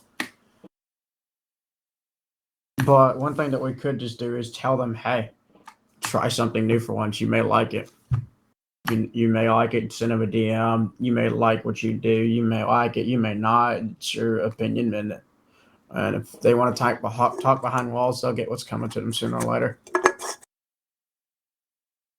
Yeah, you make a good point as well, Will, because like, you know, with the return of 4DAOs, are we accepting like that play style of, you know, crackheads or, you know, new people? If they just want to turtle up in their base, can we just let them do it? Like, you know, are we frowning against that now, or, you know, is that something that's okay if you know, if you want to play like that and enjoy your time on Doug like that, that's completely fine. But I just don't want it all over the place, you know. Funny you mentioned crackheads about 20 minutes ago. I ran into one, but I agree. We shouldn't talk behind walls. I mean, I've learned, Daisy. I've had a fucking revelation when I've stopped playing to now. You're gonna lose your shit sooner or later. It's just a matter of time. Whether you lose it to a white, whether you lose it to a cheater, whether you lose it in a good fight, you're gonna lose it eventually. The way Suck I it see up the way, and yeah, get used to it. the way I see it is, you know, like the lesson we need to teach is losing all that shit is well worth it for like a good interaction. You know, even like, I mean, half the time, like the way to avoid hostility towards your base is just to entertain.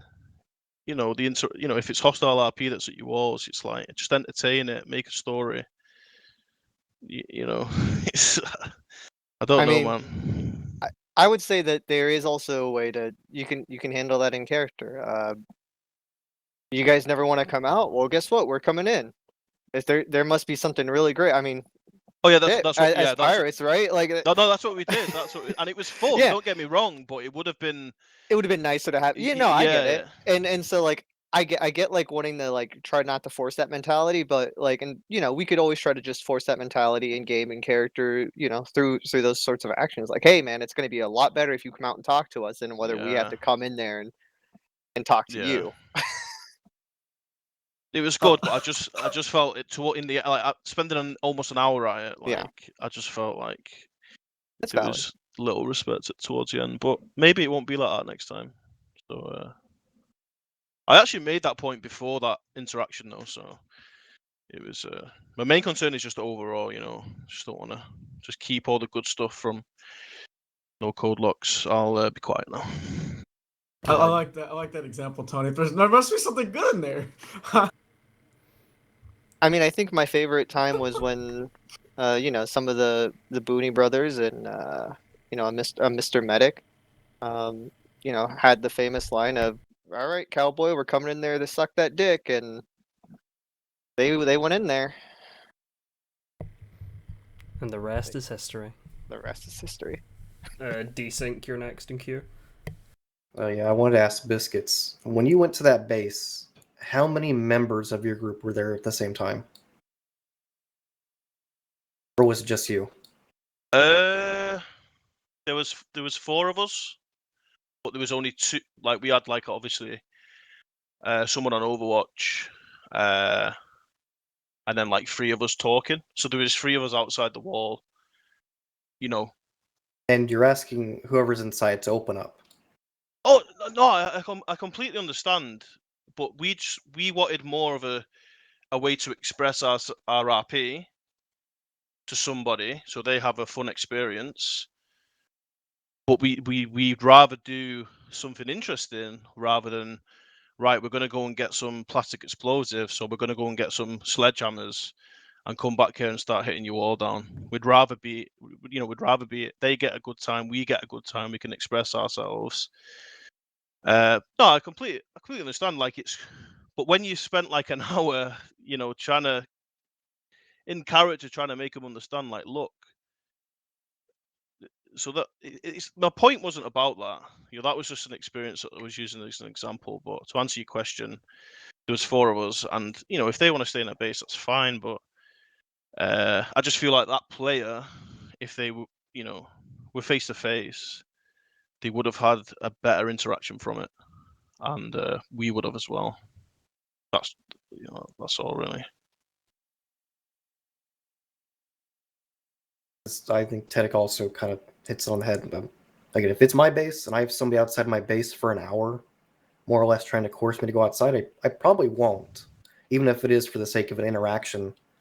More than likely, again, from my own experience, it's that there's probably something else going on. So hey, props to you for sitting there for an hour and spending your time trying to get them out in some form, just talk to them and have a good time. But again, there are people who have that thought of that even if this is like potentially genuine, there's probably somebody waiting elsewhere to not be as genuine. We just weren't like outside the walls, like, come out now. We were trying to. Maybe I can interject because I think what Biscuits is trying to get is that if the Lox was never there in the first place, then they wouldn't have had the situation that they were in. But personally, I understand both sides of this. Where it sucks that we could have met in the wild, but at the same time, that's not the environment that we were in. That's not the environment that you guys were in that situation. So, being the guy who's been inside of a wall when 10 people show up and they're like, let us in or else, it's like, or even if it's not an or else, it's a suggestion or like a whoa, well, why aren't you letting us in? It was like, I don't really feel safe right now. So that is an unfortunate.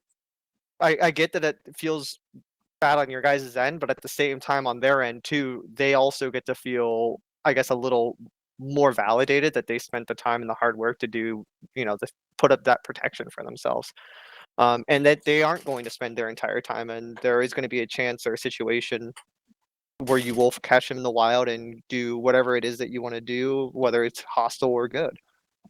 Yeah. Okay. I get it. People want to move on by the looks of things. All right. Next topic is Joe. If you would like to commence, Mr. Joe Fraser. Yeah, I just thought it'd be worth talking about. So before Codelocks got removed, there was a lot of discussion about like soft measures for ways to keep people moving around and keep the population dynamic and keep the game interesting deep into wipes. I think that's been relevant to the last 10 minutes of conversation as well, and I thought it'd be worth bringing up now. It's pretty obvious that for whatever reason, for several reasons, removing Codelocks didn't work for the server. I think the next logical step, now that we have them back, is to try something a little bit more organic, a little bit of a softer touch. And I think a couple of options are quite promising. I mean, I don't know what the staff think of them, since Diesel was a little bit negative on the heli idea. But one thing that was discussed before Codelocks were removed was having a setup where you need to get planks for bases from lumber mills. So that would be another sort of population hub, I guess. People going to look for plank spawns, cutting them, and taking them back to their bases. And then the other idea, if anyone wasn't there, was sort of spreading out heli spawns. So we have X number of helis spawning in the total available number of spawns right now. If you added more spawns, maybe in the areas around like Devil's Castle, the Sabors, Mogilevka area, then you could effectively spread out helis and have people moving around, covering more of the map to look for them. Yeah, Devils has one heli spawn, but Zeleno has 10.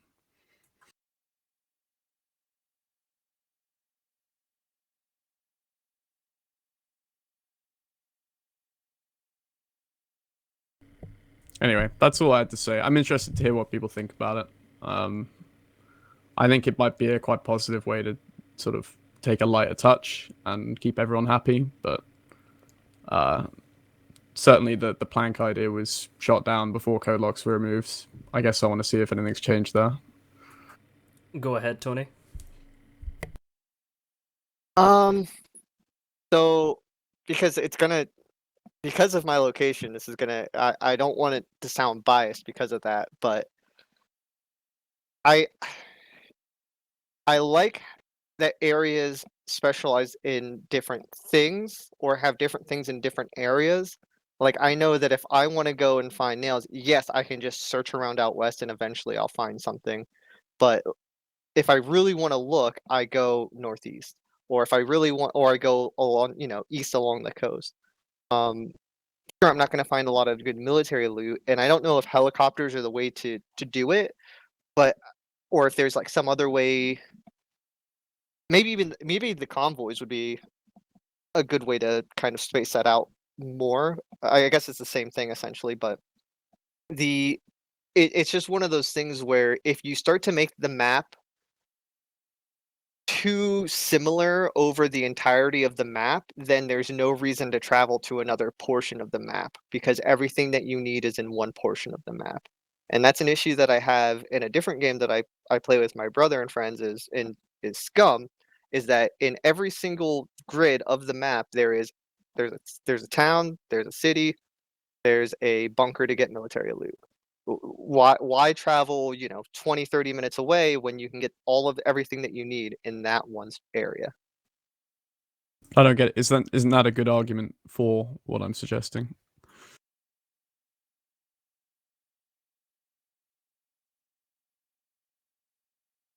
No, because you're saying that you want to bring more helicopter loot and things to the east, correct? No, not at all. I'm confused. Okay, I'm sorry, I misunderstood. I want to spread out the distribution of the highest loot. I'm not Which is saying already anything happened with the necessarily convoys, by the about way. the east. It just happens to be that some of the areas that currently have heli spawns but have less are places like Devils and Grish and are places like the Sabors. A lot of gears bias to the west right now. That's a fair thing to say. That's just how Bohemia designed the game. And the way I see it, Tony, is your argument of it's a bit boring to be able to go out and just get whatever you want in a certain grid. That applies pretty well to the west right now. I mean, the very fact that we have heli hunting routes, I think, military is a bit loot silly. is not the only loot that matters. That's something that I want to get across. Okay. Like very clearly. Yes, there is some industrial loot, just as there are some checkpoints and military loot out east. But if you want industrial loot, if you want explosives, if you want nails, fordials, the best places to go are either east along the coast or up to the north, the far northeast. And while I understand what you're saying, yes, I see redistributing it. If anything, I would even say don't redistribute it, make it more concentrated to the northwest. I would prefer that over hey, let's just spread it out over a larger area. I'd rather see it more concentrated. To be clear, I'm suggesting soft measures to encourage player movement. And how that occurs, I really don't give a shit. What I'm worried about is a return to the state that the server was in pre-code lock removal, where we had very little player movement, and no one really seemed to want to embrace any suggestion to change that. I think the Lumber Mill one would be pretty cool. It's nothing to do with military loot. It's nothing to do with the West. It's more of a general thing. If you want to build a base, which is arguably the sort of end game of DayZ at this point, then take a risk. And helis, they have the best gear in the game. If you want to find them, move around.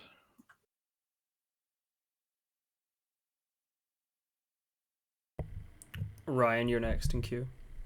I'm not necessarily opposed to the heli idea, but I wouldn't say I'm for it. I just would like to kind of gauge more interest and see. But I definitely pretty much what you said as far as seeing specialized buildings in specialized areas. So the West is known for its military gear, its helicopter crashes.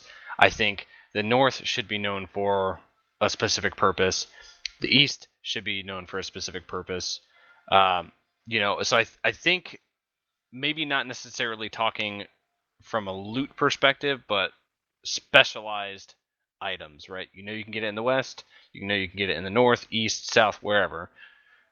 Whether it be things like nails or the lumber piles, which would make things more tedium, or make it a little bit more tedious for certain things. So maybe not so much on the planks things, but yeah, like it's not that you're only going to find certain objects in a specific area, but you're more likely to find those particular objects, right? So, for example, like the construction building at Polana, right? Or near Polana, it would make sense that you have a 25% higher chance to find nails there versus some random outhouse in Sphere. So things like that, if that can be adjusted with the CLE, and I think that's been discussed before, and I think there was an issue with it or something like that. I They don't quite don't remember, have but granular control over the CLE like that. What Right. they do have control over is things like they can make it so that, for example, they can disable the ability to craft planks from logs. So that's really the reasoning behind that suggestion. Again, like Gotcha. I said at the start, I'm in favor of soft measures to keep people moving around the map. Right. What form those really take, I don't care. But I'm thinking pragmatically and looking at options that could be quite easily doable. I think player spawns would have to be adjusted. I think maybe a good way to do that is have player spawns all along the coast, maybe. So Why even would as far, player spawns need to be adjusted for the lumber mill thing? well, not specifically the lumber mill thing. I'm talking more so like heli adjustments, right? If I don't think I agree there, because as you can see from the map, you can still get helis in the areas that I'm suggesting that you could up the spawns in. They still exist there. Rarely. You can get military convoys in Kamishovo and pick up a foul. If you look at the north as well, you find that the distance from a spawn to a heli in the north is, it's something like 8 kilometers further than in the south. There's a bit of an asymmetry in how Bohemia designed Chernarus in terms of loot, especially in terms of helis, that I think we as a server could benefit from addressing. And that's nothing about where I play, because I roam the whole of the map. I'm often quite far out west hunting helis, but I think this would be good for the server long term.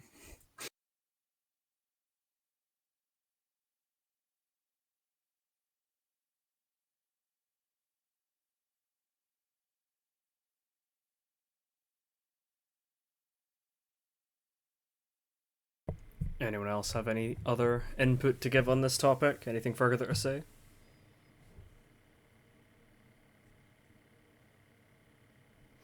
In that case, we move on to the next one, which is Tony. Hello. So whenever the large band wave came around, I had heard pretty much everywhere along the spectrum of people saying that, this is the greatest thing that they've ever done, to this was just a thinly veiled attempt for them to ban whoever they don't like. It's all just personal bans. So obviously neither of those extremes are truthful, or who knows whatever is truthful or not.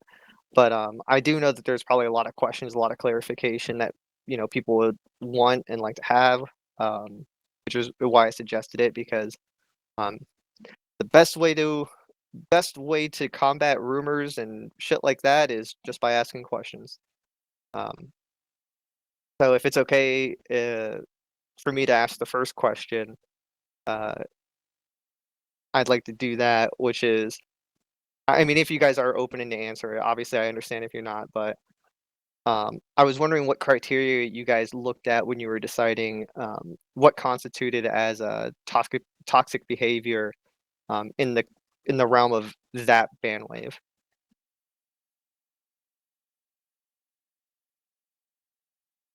Out of the people that we selected, and it was a pretty good number of people, and we also cut a lot of those names out, as well as I think after some talks with some folks, I think we'll be revising maybe 1 or 2 of the bans that went through. Mm-hmm. But more or less, we went through the attitude that we've seen throughout the years from some of these individuals, as well as the level of some of the people that were doing. So a lot of them, we did a lot of retroactive bans from people who have more or less left. And we more or less want to have no interest in them in coming back in the future, especially with if that proposal goes through and it ends up being successful, popular, or whatever. We want to make sure those people have pretty much zero say in what's happening with that. Mm. There's also a lot of people concurrent that we looked at that we've seen causing issues both in Discord and in some instances in TeamSpeak, as well as a lot of it being in game. I know that there was a lot of people who said, like, I saw a couple people saying that we were just kind of throwing names at a dartboard. And I think for maybe like one or two of those, it was because we were trying to remember who those people were, and then we had to look back and find who those people, like who they were, what they were doing, and then we had to consider the time frame of it, because we had some people that did some very, very shitty things. But if we look at what the time frame of it, we've seen that those people have more or less grown as people, but we are still keeping an eye on them to see if that perhaps changes. So, is it okay if I ask, were instances taken into account where they had their ban that they were banned for, and then they had that ban overturned, and then was the overturning taken into account, or was just the instance of them being banned taken into account? It was that, plus also depending if they were banned for a good while, and the appeal. Because there was an instance where there was a person that was appealed, and the majority of the team was against it. But even still, with those people, even though we were against the appeal, we still decided against removing them after the fact. So they're still around. There was also some people that we looked at, everything, again, we decided to pull the trigger on it. And we are looking back again to review and see if that was the best decision. And hopefully those people can get an answer here within the coming weeks of seeing if, yes, they'll be allowed to return or not. Is there a new higher standard that you guys are holding people to, and should the rest of us be aware of that, or is there any notable changes that the rest of us should be made aware of? The change is... go ahead, Steffi. I wouldn't say it's a new higher standard. I think we expect everyone in the community to try not to be toxic with each other, to try to actually build Doug as a community in general. I just think we're enforcing the standard that was already there. You know, we've been revisiting a couple of these bands and just trying to decide if what we've implemented is the best thing. Like Desync said, we've been talking within our teams to decide which bands are yay, which bands are nay. But essentially it's just making sure that we're keeping the standard. We're enforcing the standard already. Like that was already there. We just been kind of slack on it. Because I know, and I know you touched on this for a second there, Desync, about banning people from the past who hadn't played in a while, and I know that was a major, that was a huge red flag to a lot of people who didn't know or have a better idea what was going on, because that was what was fueling a lot of people saying, oh, they're just using this to take care, as a personal hit lists, oh, they didn't like this person, they haven't played in 3 years, ban them. The majority of those people that were fully removed, it was a unanimous decision from both old and new people alike. It's just that simply we don't want them really returning. Gotcha. So it wasn't a case of one admin was saying, all right, this band's if a name was suggested, it was multiple admins had to sign every single one was talked through like several different times. To put it into perspective, we spent a good week and a half discussing these bands. And every name that came up, we would go through like everything. We would go through Discord behavior, go through in-game behavior, just, we like went through everything. I get that. I think a lot of people's concerns is that there's not a public accountability for whenever these actions occur. There's no way for there's no Freedom of Information Act. We can't request information of stuff like that or anything like that. So there's no way to publicly for the public to hold you guys accountable or like back you up on those. So at least knowing that there is internal accountability, that there are multiple admins that have to sign off on each one, I think is definitely a good thing to know. Yeah, and that was pretty much the last of my line of questioning, by the way, in case anyone else was thinking up stuff. Yeah, and just as a I guess like a tiny disclaimer for what you said, Tony.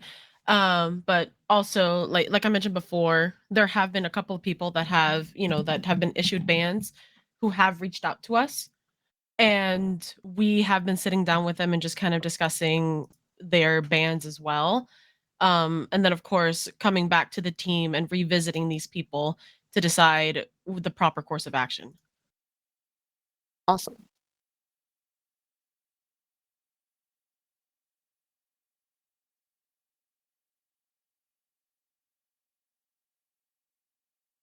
Does anybody else have, I guess, besides Tony, does anybody else has any other questions in regards to it? Because I should note that I don't think after this meeting, I don't think we'll be talking about it too much in terms of the bans or trying to bring it back up, because we've seen a couple people be a little malicious in what they're doing in terms of trying to get a couple folks back.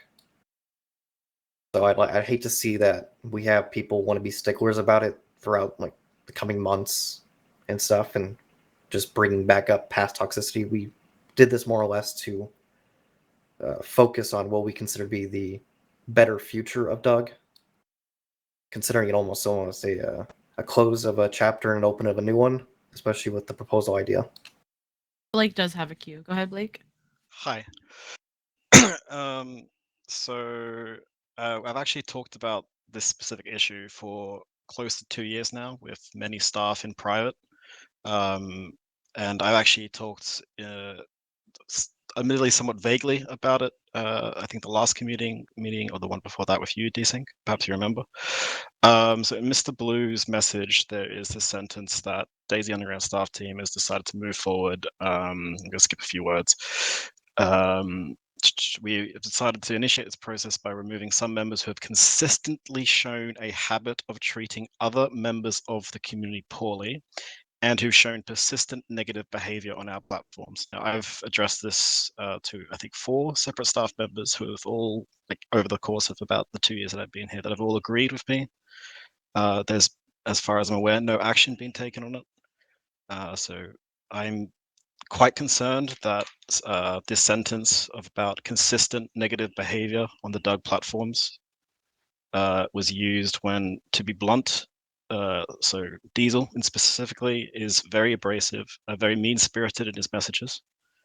And the fact that he was muted just a few days before being restored as staff, and then alleged, or I would assume, had a hand in picking who these people that are showing consistent negative behavior and who would end up on the list, so to speak. So I'd like a statement or just an answer from the staff. Are you comfortable with how this looks? Because it looks horrible, and I'm quite, let's just say I've lost a lot of faith from that alone.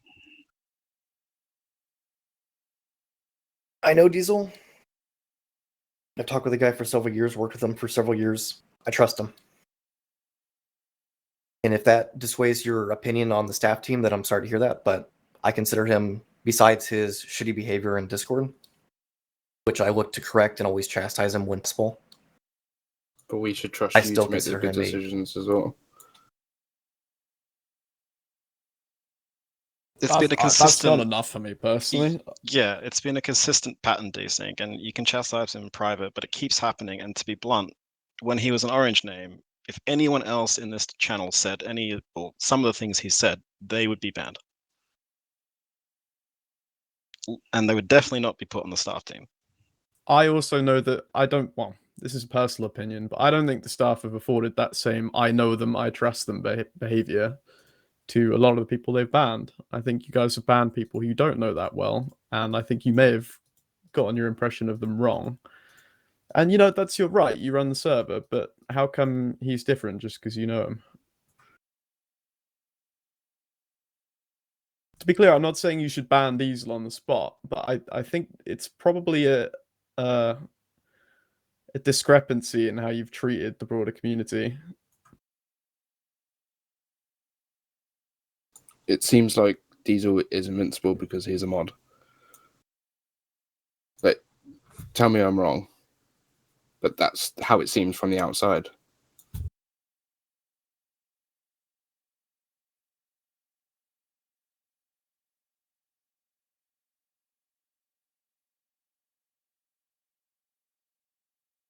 I think it's fair that with this feedback, we should give them time to No, I think kind it of needs to respond. be. Yeah, to think about that and respond, and It not needs to be expect an answer responded currently. now, because as Diesel has said, and as Desync said, it's not going to carry on after this. Like, they're done. Yeah, if they're closing the book on it now, then I think this needs to be addressed. Well, it's very simple. Like if he makes another outburst, I don't mind removing him completely from that Discord and the other platforms, like we did for some of our other banned individuals. You are exactly right that everybody needs to be equally held accountable, especially when he was like that as an orange name. And I'm the one who specifically muted him in that conversation because I knew what that conversation was going to lead down to.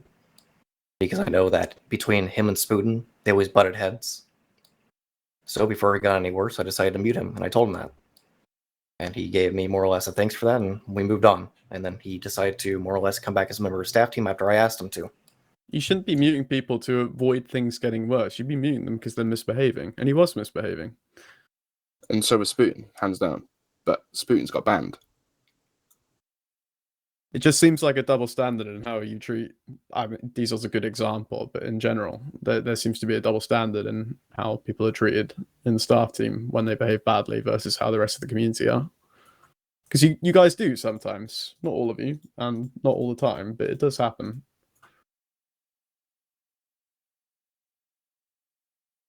And taking what you said, I don't know if this means anything, especially now, but that is something that we're going to be implementing moving forward. Like Decent say, you guys are right. If a member of our staff team is lashing out or just being overtly toxic in the Discord behavior, they are a member of the community, regardless of the nice red name. So if any of us lash out, I think it's up to us to hold each other in the team accountable and also just remove them from the community if it gets too much. But it's And we'll even be worse moving- than that because Diesel wasn't even a red name for the last 2 years. He wasn't staff. Right. He just seemed to have immunity for a very long time because he did the mod for the server. And he could basically be as rude or dismissive or as, I don't want to say ignorant, but sometimes, to be honest, he was, as he wanted. And it seemed like he was pretty much above reproach from you guys. That may not be the case internally. I don't know what you guys have going on between you and the mod team, or had between you and the mod team for a long time, but that's how it seemed to the rest of the community. I know I voiced that with several admins and now ex-admins who've quit the team. And the response was basically, yeah, we can't do shit because he runs the mod. Well, If now someone- that we've had this, discussion, I guess it's at the forefront of your guys' mind. Is this something that we can expect to see, I guess, going forward, taken more seriously, or? Yes. But how can you show the community that you're going to be consistent with what you're saying? only Because do that I through have action, I have no trust in the admin team, and honestly, I haven't for a little while, and I very openly tell people that.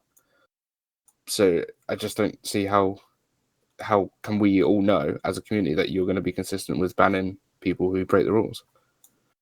I think the better question might be if we see staff acting unfairly or in a rude manner in the future, are we going to catch shit for calling them out on that?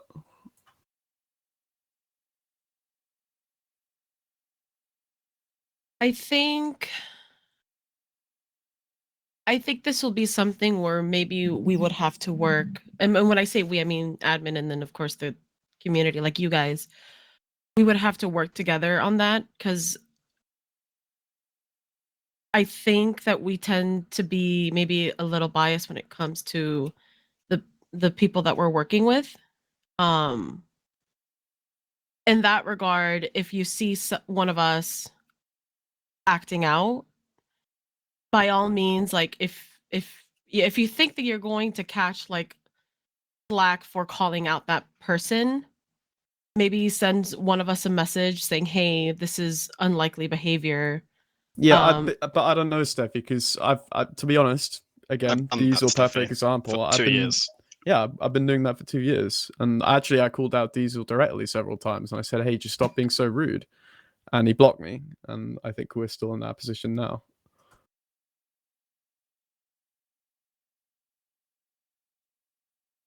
I think maybe we're piling on to a bit much, and maybe this should be talked about between the staff, and like Yeah, to be we fair, I can don't think there's we can anything pick that it they up at a could later do. time.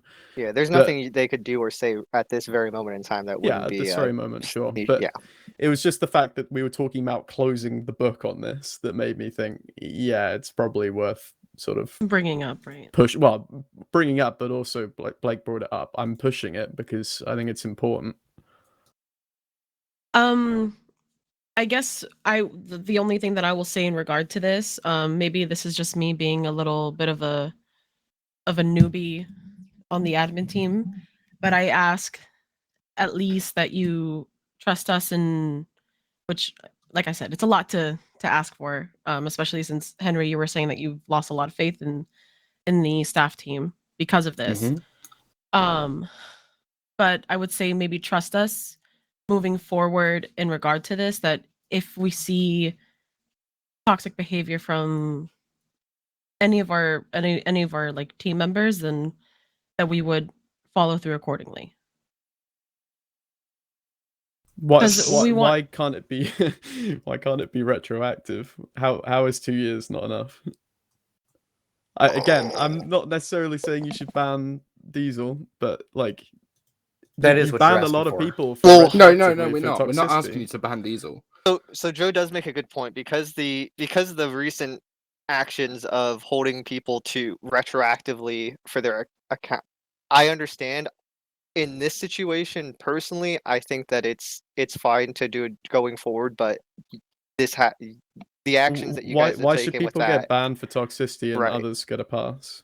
I don't get it. I just think that we should let it go on with the staff team, let them take care of it. Talk with Diesel, let them do their thing. That's what we've been trying to get to. So let's just move on from here. I've spoke with Diesel probably 15, 20 times throughout my 6 years on Doug, and you can ask him. You can ask them. We don't like each other, and I'm not just targeting him because it's Diesel. I'm targeting the admin team because they're not consistent with what they do. They just don't have faith at all. This isn't the first time a similar situation has occurred. Recluse he's no longer staff, to be fair. It took him a very long time to be banned, and he consistently treated the community in a similar manner to Diesel. And I believe his last ban was for telling someone to kill themselves, to give you a context of what the final straw had to be.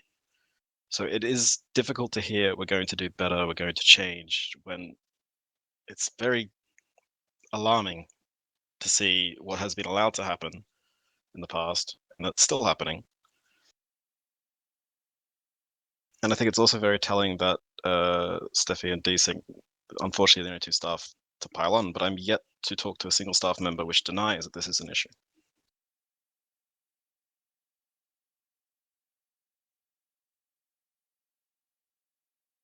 I mean, personally speaking, I can see it as an issue, because if you see toxic behavior from us and then we're not moving through with it, like if we're not being equal in that regard, I mean, yeah, it's an issue. I can only speak as myself right now. Like I said, probably because this is just me being like naive as an admin because I'm new, but all I can do is take this back, all Desync and I can do is take it to the rest of the team, let them know that this is the standard for moving forward, and anything else under that, then it's going to be handled the way that it should be. It should have been handled with everyone else.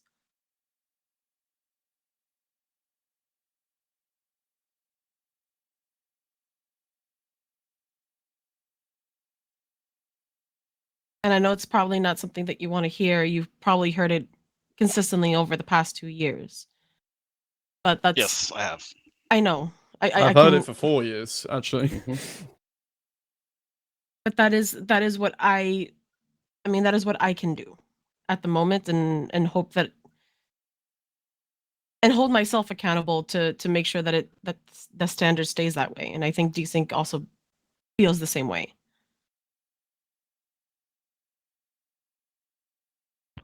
Sorry to interject without doing a queue, but I think this is like an issue for the whole staff and also I would say GAF, so like leaders to talk about. I'm excluding myself from that. I mean, I'm currently the leader of this like 3-man group, so I'm not gonna be there. But like the guys that like have like tier 3 and above and shit, and admin team, maybe you guys should talk. You know, I some think this other is an time. issue for everyone, personally. Yeah, but maybe we don't want to continue discussing this with 50 people here because Yeah, it's going to I start wasting understand people's that. time. Yeah. I think we've said what we needed to say. Alright, I think, yes, we should move to the next topic, which is Mr. Pablo's. Assuming Mr. Pablo is, well, he's here, but whether he's currently able to explain his topic. If not, then we can move. Oh, there we go. Sorry, I was muted. It's just basically kind of bumping off the soft measure thing. I'm always enamored with the idea of a sort of a freshy tourist trap where people can just kind of harvest interactions from and then kind of escort them inland. Mittens is doing something in Cherno, and I thought it would be kind of neat if there was like a point of interest that was just like, oh yeah, we should like go to Cherno to see if there's any freshies we can like basically kidnap to bring with us on RP trails or leave notes or stuff like that. It's basically just have a point of that will be supported consistently with that's showing that there is activity happening, because kind of inspired by stuff that Dan did in Baronzino. Again, first interaction is just like, oh yeah, this place it's a very dangerous place. People coming around tell me it's pretty dangerous in this place.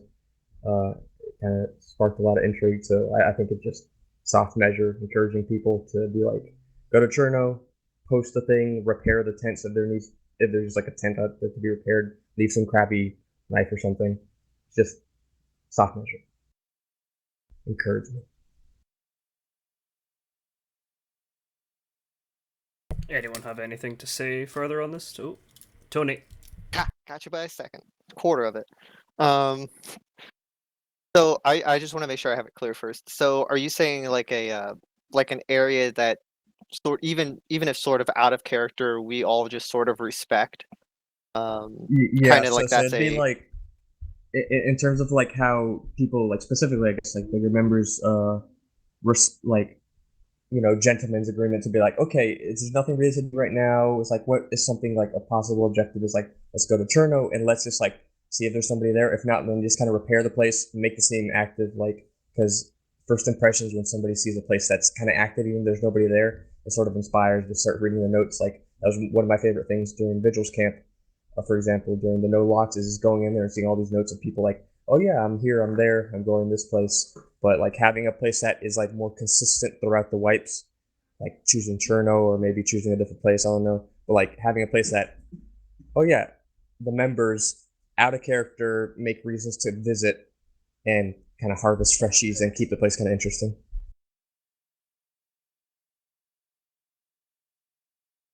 If that makes sense. Yeah, no, that's sorry, I only just wanted to clarify that. I actually don't know if I have anything to add on to that.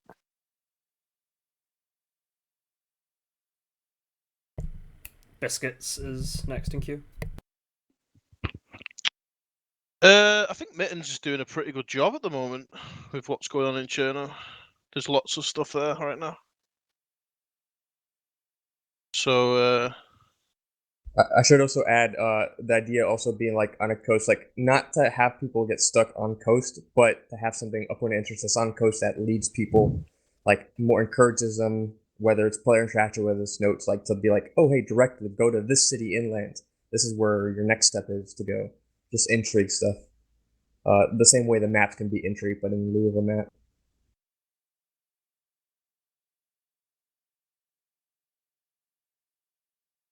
Anyone else have anything they'd like to say? Any points they'd like to put across? Or should we move on to the next one? Alright, next topic is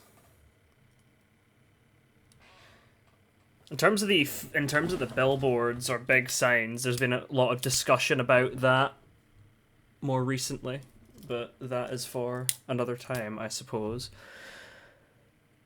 This is from Herkert. Add an appreciation channel in the Discord to tag people with thanks for good interactions at the end of the day. Seen it somewhere else, and I think it really rewards people going out and giving great interactions. Anyone have thoughts on that? Points to make? Worries, concerns, praises? Sean? I think people kind of already do that, don't they? Like in like Doug General or whatever. I don't see why we need a specific channel for that. Yeah. I see kind of both sides of like, I mean, yeah, people can already do that in Doug General and stuff, but having like a specific place, I don't know, like fucking roleplay reviews or some shit where you can just go and you can be like, see someone like, oh yeah, great interaction from the pirates, lovely seeing you guys, oh great time at Mittens' place in Cherno. Yeah, I mean, you know, I'm not saying it's like a bad thing to do. I'm just saying it's not really needed. I mean, yeah, clutter is also a concern. Tony, you're next.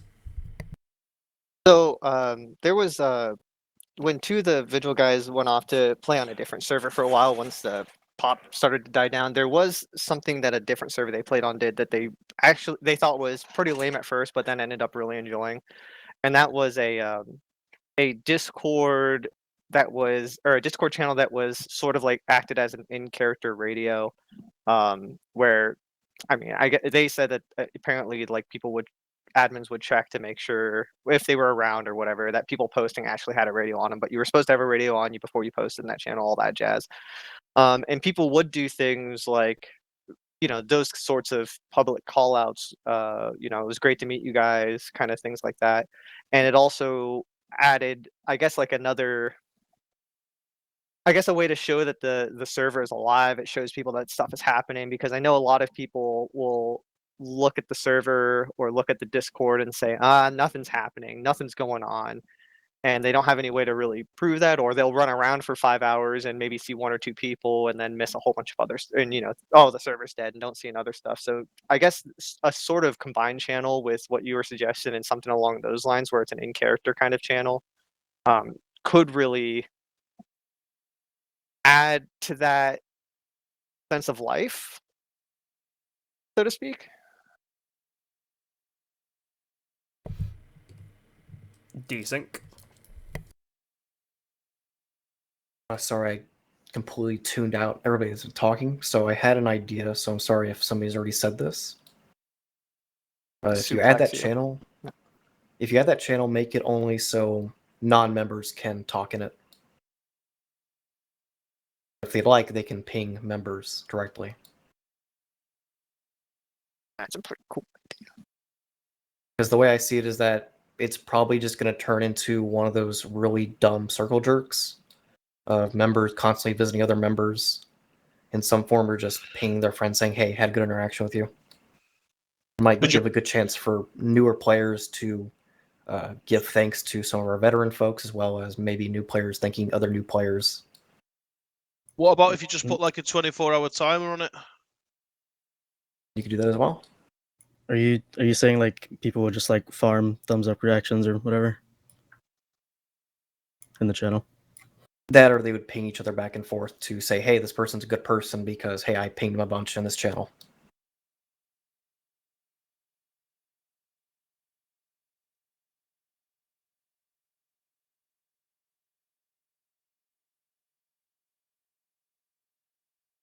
So if it's in character, you could say like, you know, you could give out locations, but have a 24-hour timer. Because what about meta and stuff if it's in character? Like someone could just blabber loads of shit out for everyone else to see. I'd say no matter what, I think the 24-hour period like cooldown is a great idea. So in my opinion, I don't care if it's in character or not. the whole idea of the channel is just to thank that person for a cool interaction. If you care to explain or elaborate at all on the interaction, that's cool too. I don't think there's any reason to restrict necessarily. And of course, we can always just move something if need be, if somebody decides to just go full-blown meta for no reason. Yeah, I think keeping it like as a strictly like OOC, like, hey, your RP, it was really fun to meet you guys. You guys have really unique RP. Like, that was a really tense interaction. Would be the best approach to take. Yeah, can we use the rule like around screenshots? Like, you have to wait like a good few hours before you just for like location reasons. Like, you can give the location, so the person, because the thing is, you might not know who it is, right, in the Discord. That's the main problem. So if you could say, oh, that interaction that I had today in Guglovo, or last night in Guglovo, great interaction, well done, whoever it was. Basically. You'd have to wait like a few hours before you put it up there.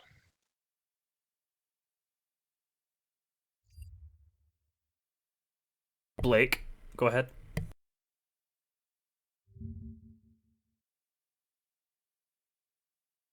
Ah, yes, I'm muted. Oops.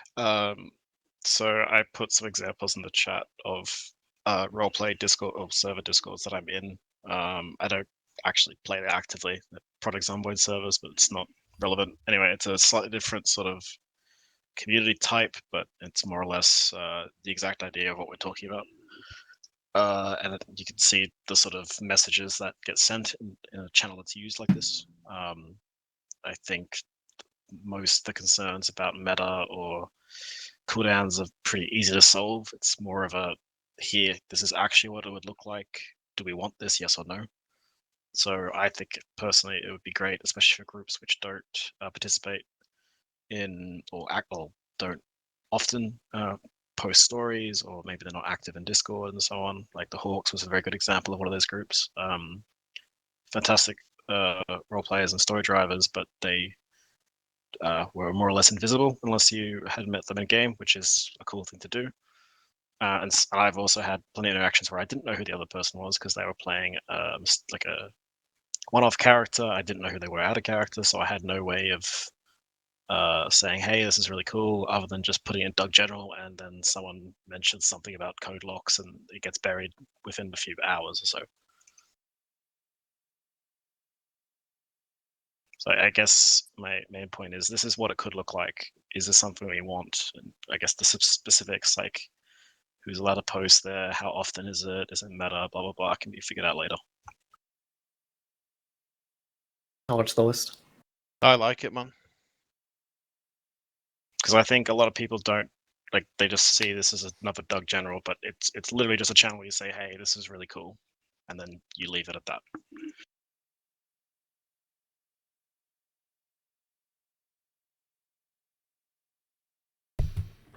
Well, next topic, I guess you can go on with that, Blake. What? Did I have another topic? Yes. Did I submit a topic? Oh, I did. Oh, yeah, server cap. Smile. Can we quickly do Pablo's before he leaves? And then we can get to that? Yeah, by all means. Oh yeah. So it's just kind of just shout out for everybody and just tell everybody, if you have any ideas for Doug shorts, send them to me. I'll filter the ideas. If you have any work that you want to do, if you make a script that you think might be neat, send it to me. Idea is to keep it 30 seconds. Often it goes a little bit above, but it won't go too much if the whole idea is can be condensed in 30 seconds. So any ideas, send them to me, Doug Shorts. Thank you.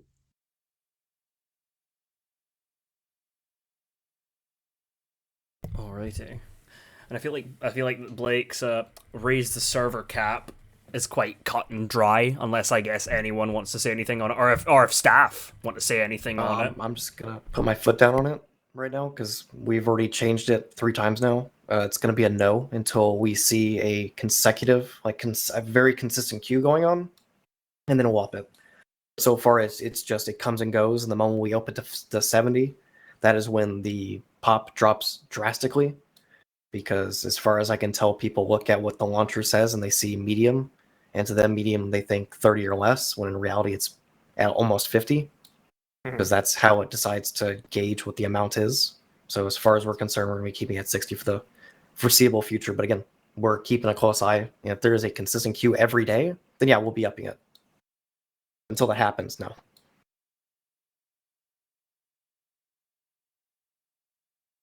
All right. The next post is from Walton Mercy.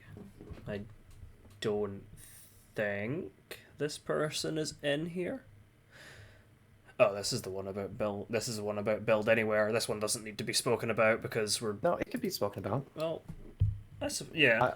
I'm not against seeing build anywhere come in. I've been seeing a lot of stuff. I was just meaning from in people regards saying to it's- we're going to be voting on this if the CCE goes in. But if people want to talk about it, then by all means. I would say it's a good idea to vote on if there are people who are against it. All right, biscuits, go ahead. Beat you this time, Tony. What are the old? I remember like when you guys did something where like it lifted the restrictions and placing, fences was all of a sudden like a lot easier and you had a lot more wiggle room. That's still in place, by the way. Yeah, but what's happened? Like obviously with the updates, is there any alternative, like a middle ground between build anywhere and maybe when that was active? Personally, I'm not aware of that, but my idea of it is that within one of the recent updates, what they did is that they converted a bunch of the objects that are in the world to static objects. And that's how they're referenced as now. So my opinion is that there is something that's changed with the collision with those items that conflicts with base building. So to me, I think the idea to get around that is just to take the easier solution and add build anywhere, and of course keep the same restrictions in place. So if we see people building insane structures or trying to wall stack and stuff, we'd probably just tell them no and give them their 24-hour period to correct those issues. Which also means if that were to be implemented, we'd have to reevaluate the rules because there is a thing in there that says, that's from an inactive Imgur account that says, hey, 2 high walls are technically allowed, even though they're really not. So that needs to be updated and changed, which when built anywhere, if it is added, that's going to be quickly updated to make sure that is not the case. If you want your 2 high walls, build a watchtower. That's as far as we're concerned. Tony. So double. Oh, sorry. 2 high walls with fences. Stack them No, on top of each other. so double walls would be a no essentially if it came back in. Correct. If you're gonna do that, build it with a watchtower. Thank God. So I guess my whole thing is it really sucks that there's not a lesser measure to build anywhere. Because when given when choosing between the 2 evils, I feel like the lesser of the 2 is unfortunately build anywhere, with more moderation. And I hope that if it does become too much to moderate from the mod team, even if you have to make special rules or privileges or a dedicated, I guess like a dedicated moderator position that is for checking those kinds of things, that you'll I'm sure the community would be more than willing to help out with that.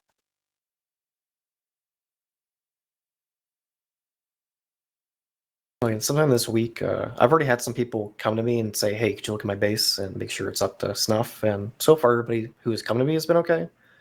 But I think sometime this week, I'll be taking the time and just going around everything as best I can and see if there is anybody, because I bet there's probably 1 or 2 people who have built up something that's should be built up. So far, from what I've seen, everybody's been pretty good so far. So hats off to y'all. Harvey. So yeah, I think Decent already covered some of the points. Like since 1.17, when they first started making like the surface changes, I think when they changed it so that certain rocks could be mined differently, more and more buildings are becoming. You just can't build in them. Small clinics, barn house, most of the log cabins, cookhouses, etc. All these things are now you can't even put a fence kit in them, let alone build them up. Mustache, you can build the bottom, you can't build the top. So having build anywhere, or at least the fences anywhere equivalent, would at least improve the diversity in the buildings that people can use. I think that's a good thing. Not everyone's just going to be building inside a fortress. The other problem is, like you mentioned, a lot of objects seem to have had their class changed, and like the exclusion zone around them. Like in Gorka, we have our PD, and quite literally, it's been built the same way for years, and you can't even do it anymore because there's a rug on the floor, and that rug is now completely obliterated any chance of putting something in there. And then just other objects as well, posts, lampposts, signs, like things that are more decorative items, I guess. And you can't put anything anywhere near them, so you end up with these hacked together shit buildings that just don't look good. Simple as that. I think no double walls is a good thing. My understanding is that fucks with the zombie pathing more than anything and the performance issues. So that's everything he said. It sounds good, and yeah, it does come down to people not taking advantage of it and building god awful nightmares. And I think if the admin team is committed to policing that, then we should be all right. Blake is next. So I think I've actually said it once or twice in Doug Discord. This would probably be a question that only Desync could really answer. Has it been considered, rather than Build Anywhere, actually implementing a different collision checking system, which would, at least in theory, completely eliminate the need for enforcing rules? For example, I'm not sure how easy it would be to implement, but let's just say it's possible to have it so that, well, you can't make double high walls, but you can place walls on uneven surfaces. You can't place walls, X amount of distance away at this angle, and so on. Has that been considered as an alternative to Build Anywhere? So essentially eliminating the need for rules because you can't actually physically place it. Not at this time, no. Okay. The system that we originally had in place worked, but again, DayZ is updated, and it looks like it's up to us to either try to find that new sweet spot, only for it to be potentially changed again in the future, or we take the simpler route and we go with this. I think that's more so up for the community to decide in this matter. The opinion of saying yes to it, I think that we should be able to trust our community to do it and be able to police themselves within reason. And if need be, staff can always just come in, give them their 24 hours.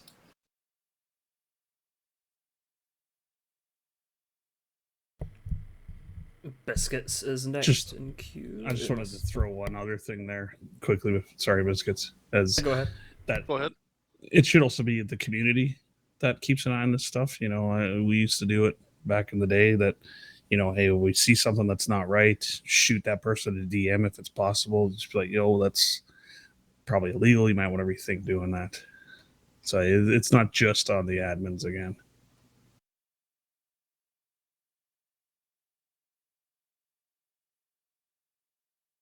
I mean, yeah, we still have people send tickets in about that type of stuff too. And if you ever have a question in regards to it, yeah, just send us a message. The one thing I'm kind of against doing is having you send us something before you build it. Because what you have in your mind or what you have on a different server may be different when you bring it over to us. So I don't want to give you the okay when something may not work out or something might end up breaking. And then you're left with us coming to you after the fact if we told you it's okay.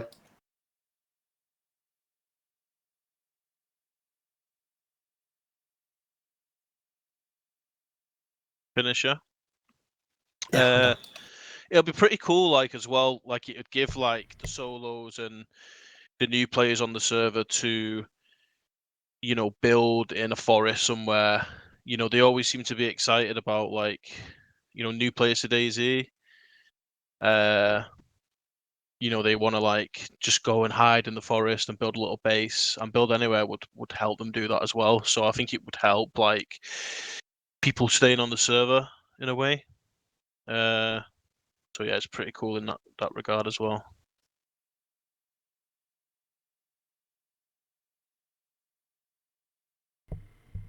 Yeah, Bjorn can go. Yeah, go on, Bjorn.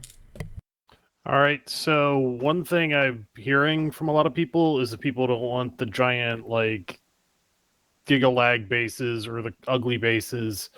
A lot of the problem with building with the current base building is you're using vanilla gates and you're trying to fit them in buildings where it doesn't make any sense. If it was modded such that there was, like, doorway size barricades and doors you could put in and maybe window barricades, a lot more buildings, you could make those not clip and then have the regular walls act like regular walls. Then you could build an apartment building and it wouldn't look awful. It doesn't even necessarily need to be snapping on real doorways. I mean, that'd be nice. But the idea being, if I want to build a small base somewhere, I either have to get one or two, or one of, I guess, several large buildings you can build in. But then I can't just go and lay down like a doorway. I can't close something off. And I guess the other thing, especially with Build Anywhere, and this may be a slight difference, if we could put shelters on larger inclines and maybe remove some of the clipping restrictions on, say, the stick shelters next to trees, like that was always a classic solo player go park your shelter by the pine tree, kind of bury it in close so that it doesn't stand out. You can't build anywhere unless it's perfectly flat. So if I'm looking for tents or bases, like it's gonna be like really flat areas. It's easy to look at the topo map. I don't know. A lot there. Big thing though, I think having smaller doors might help with that.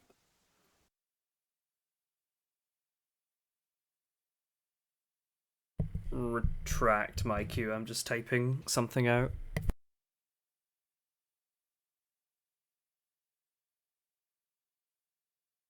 It's no queue, so I'm just gonna respond to what Bjorn said. Yeah, go ahead.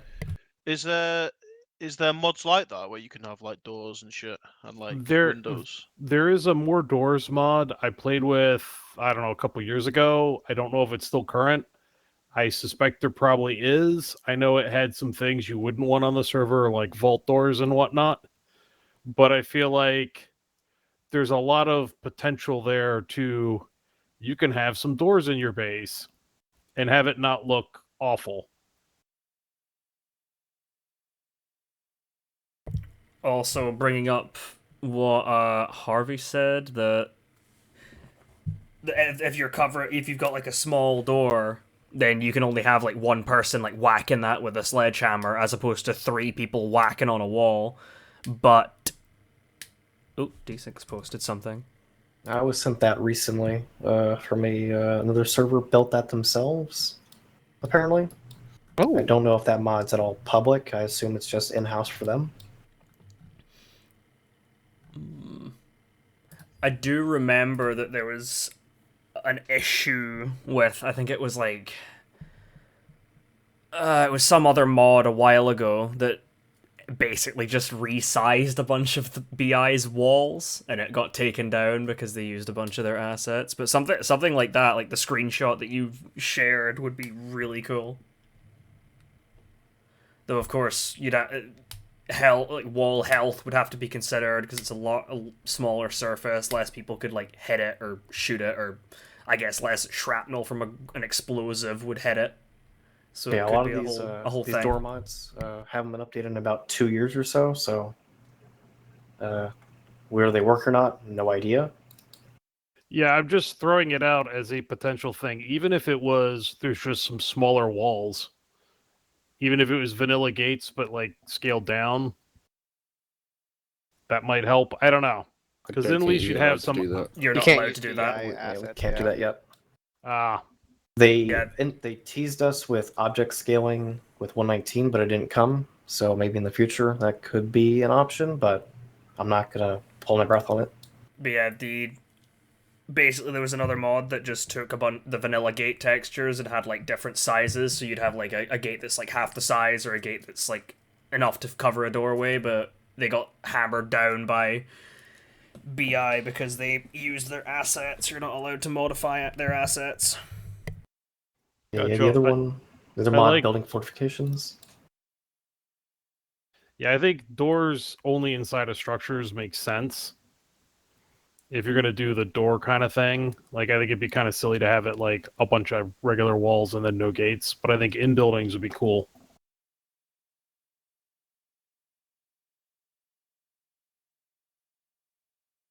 Yeah, something like that. You could close off the doors so people or the windows so people couldn't climb through.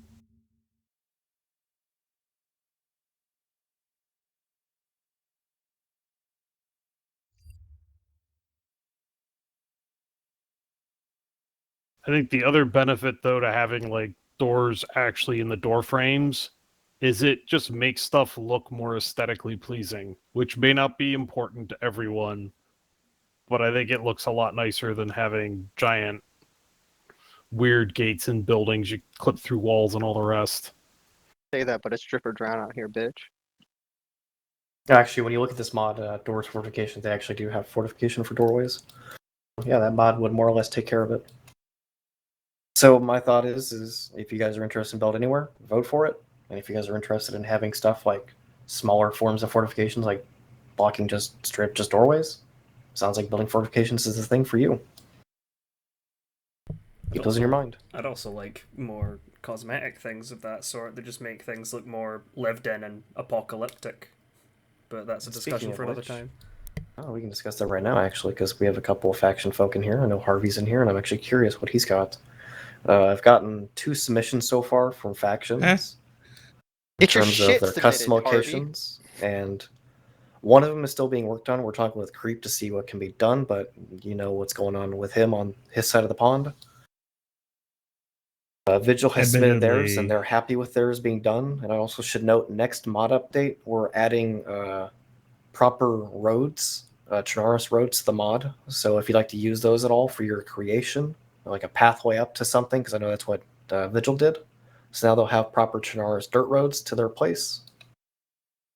Yeah, whenever that comes out, I'll redo it. Also, some of the guys wanted me to I take can- I've another already look done at it the for you. walls. Wait, dirt roads up to Sanctuary? Yeah.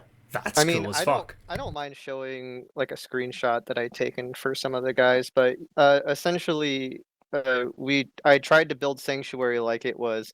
Well, I mean, off the guidance of Desync, which was what would it look like if you guys, actually lived there for a while and made it look lived in. If you guys weren't using the player walls and stuff like that, and I mean, I had to take a little bit of liberty because, using assets, but using things like log piles to show, put up, makeshift walls and shit like that, because unfortunately, there's not a whole lot of good, like, just random barricades or you know what I mean? Like makeshift fortifications in the assets for whatever reason. I have a couple pictures. Do you mind if I share Yeah, one? sure, I'm go not ahead. gonna Go spoil ahead. so much of it. I'm just gonna show the front entrance one. Just to throw in there, admittedly, I didn't realize there was a time frame you were looking on it. No, not exactly. I just want to make sure that Okay. people are making progress because I've heard nothing from anybody in regards. It's FL and Vigil, but this Think- is what like the front of their the sanctuary looks. I won't share more than that.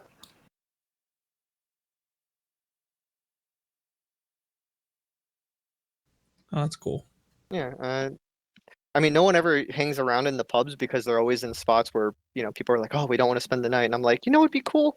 Let's put a fucking campfire in the pub and hang out for the night. Like, try to keep the nice backyard. And now there's an actual like dirt road that goes up to it. And I mean, I don't know if a lot of the other groups, and I know there's some faction leaders in here, but like, I also use this as a time where to be like, hey, you mind if I stick a couple of like gravestones at notable places for people, or like, around in the vicinity around the town? And he's like, yeah, sure. So even at the end of the road where you would normally come up, there's like a little just sign that says camp, and with a sign going that way. And then I took a little food sign and put it at the very bottom of it, so it looks like just a makeshift sign. Like, there's actually a lot of cool tools, and it's very intuitive to use. So. Now when people are waiting outside of the front of Sanctuary, Mr. Green can scream at them to get off of his fucking lawn. Get off my freaking lawn. I decent. Maybe I misunderstood your last DM there. I think most of what we're looking for are more on the aesthetics as opposed to like structures and stuff. Which is completely I don't fine. know. That's what you want. So That's what that you want. 2D, like the 2D stuff that we Yep, talked I'm just waiting on about. just waiting on ammo. Okay, what about like blood and stuff? So it looks like Since I we're probably not figured going the to go same thing. we're not going to go the particle effect route. I think like how Gorzy does. We'll just have them placed within the world. So that just means getting a couple blood textures together on a 2D plane to just have in the world. Because there's only one BI blood texture, and it's kind of little janky. But I think we could make some own in house if need be, or just something online.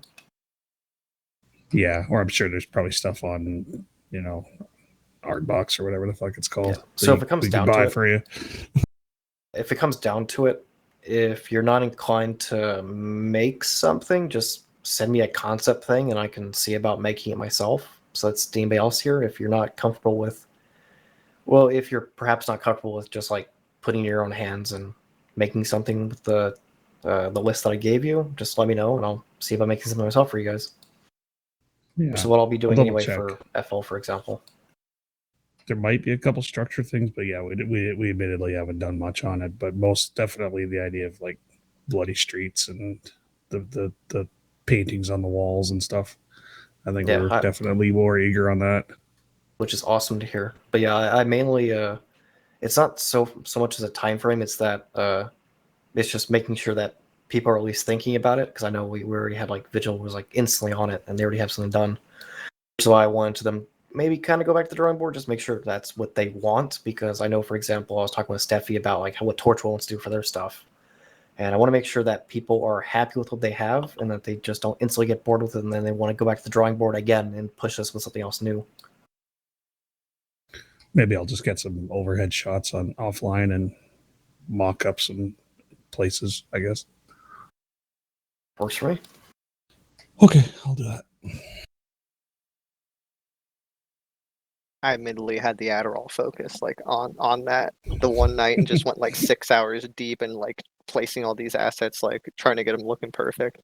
Yeah, if you're interested in looking back at it again, just send me whatever you have as new and I'll view it again. Yeah, I'll do that. If you want to give me like or like if you want to give me a vote, like, hey, you know, a couple other people are starting to get close to when we want to do it. Like, oh yeah, I'll make a thing in the group and fact chat, because if the meeting wasn't happening today, I was probably just gonna post something asking people, hey, what's your progress on it? Oh yeah.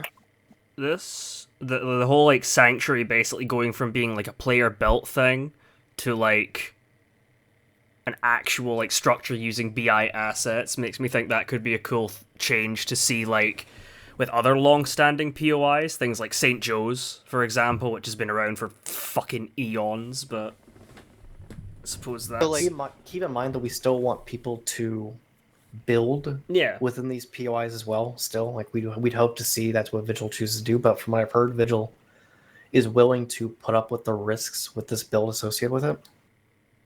Yeah, like so we'll see how long that lasts. As soon as I put it up, you know, immediately the other guys are like, "So we're gonna wall the whole thing off." I'm like, "What's the point of having it look really nice and pretty if we wall the whole thing off?" They're like, "People are just gonna jump over it and shoot us." I'm like, "Yeah, but it looks good."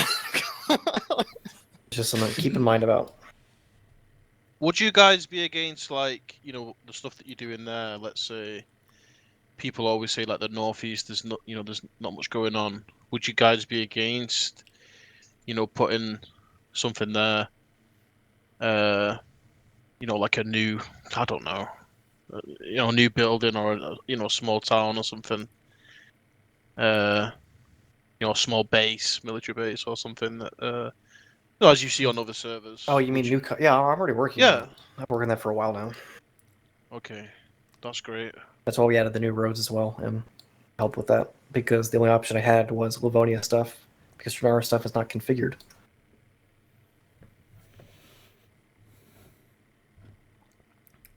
Right. I think there's one more topic, right? I think there's two.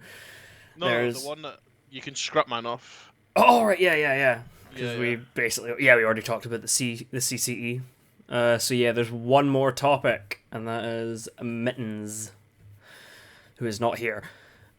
I think we should discuss behavior without needing hardcore rules about player behavior. We all want Doug to be special, but a lot of community members still dress out of PID and just go kill new players or fresh bonds on the coast. Would your character do that?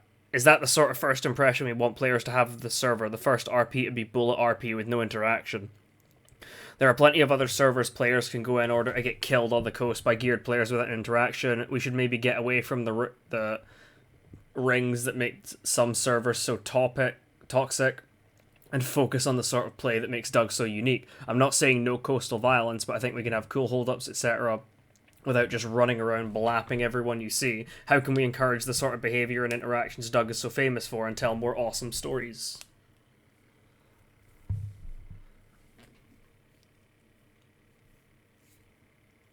Tony. I'll let Harvey go first, actually. All right, Harvey. Wow, I wasn't even thinking what I was going to say. What the Get hell? fucked. I Yeah, can 'cause say I'm in the something same spot. if you need I to mean, think. I'd say like, where's the receipts? You know, like there's always stories about such and such is on they're dressed down and just shooting people up, and like, is it always the case? Like, I get what he's talking about, but at the same time, are these actually members that are doing it? Yeah, I mean, There are he instances- lives in Cherno. You're I gonna also get there are instances where this happened and those people were more or less taken care of, but I would have to agree with Harvey is Yeah. that from what I'm aware, it's not as prominent as people say it is. Yeah. But it doesn't mean that it doesn't happen. It does happen, but usually it's No, taken I care of get within that. reason. It happens, but it seems like it's like the meme where the guy's like cycling on the bike, he puts a stick through the wheel, he falls down, and he just screams like, fucking players on alts, fucking around, KOSing. Yeah. Yeah, see, I don't think- I'm I not think gonna it's scapegoat. dress down as Dam and run to Cherno just to shoot people. That sounds A, fucking boring, and B, not very good. So, I've actually had several conversations with Mittens because they make the accusation a lot that Vigil specifically does this and punches down at What? Mittens specifically for this. And I will say that Jonathan and Daniel both do have alts, and they both play on those alts. And yes, they sometimes do KOS on alt characters, not on their main characters. But it's usually it's EU times when it's extremely rare to see anyone. They're bored, they don't know what to do, they hop on alts, they go, and usually they go for the hold up. I don't understand I guess I don't know how they know, and since they're not here, I can't ask them, but they seem extremely sure of it. But while I'm sure it does happen, I don't know if it's as big as a problem as they're making it out to be, or if it happens as consistently as they claim it to happen. Did you ever reach out to him like you said you were going to? Yeah. And was there a response or not? It wasn't it. I mean, it was Was it one incident? Was it one instance of it happening then? This has been a claim since Harvey. How long has it been since the PTU thing where you guys rolled through? Was that like a year ago? A year and a half now. Year and a half now? It'll be like spring 2021. Yeah, that sounds about right. We've It was had during the dark times where we were friends with 506. So yeah, about that. the ceasefire. Yeah, I remember.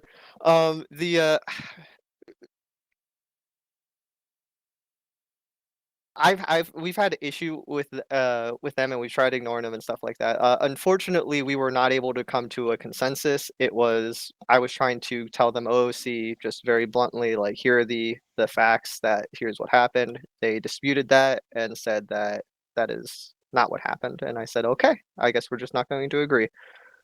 So I was unable to resolve it with them, but I did ask them to please refrain from spreading that kind of stuff in public spaces. Or in public or in the Doug Discord specifically, which is all we really wanted or cared about.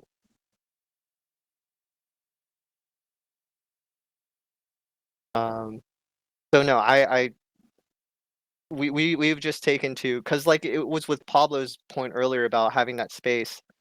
We have just taken to, we are not going to put ourselves like in a situation where we interact with or try to avoid them as much as possible, because it seems like there is an OOC bias, and we don't want to enforce that at all. So It's clearly just the you as a community camp owner sees another community camp, and you just instantly are like, survival of the fittest. There can only be one. well, it's sad because like there is a lot of in character stuff that we would like to go and resolve with them there, but we know that they're not going to like the resolution because in character actions have in character consequences. But I don't want to give them the idea that we're trying to target them, and so to do that, I'm just going to drop it completely. What made him post that now, though? Like, if it. I believe he just has a thing about like people punching down groups against going or roughing up solos, which I completely agree that as someone who was a solo for the longest time, like that does suck. It does suck when you feel like you're powerless to do anything against this 5, 10 man group sometimes. And so like I can empathize that way, but maybe just like I guess they're almost like too extreme to that point where unfortunately we got caught in the flack because of one bad experience very early on with them, where a member had an in-character reaction to a cannibal being close to them and them having an in-character trauma. Yeah, and so they reacted aggressively, and so it kind of snowballed from there where we were never able to, even though we had tried to in-character and out-of-character mend that, we were never able to mend that.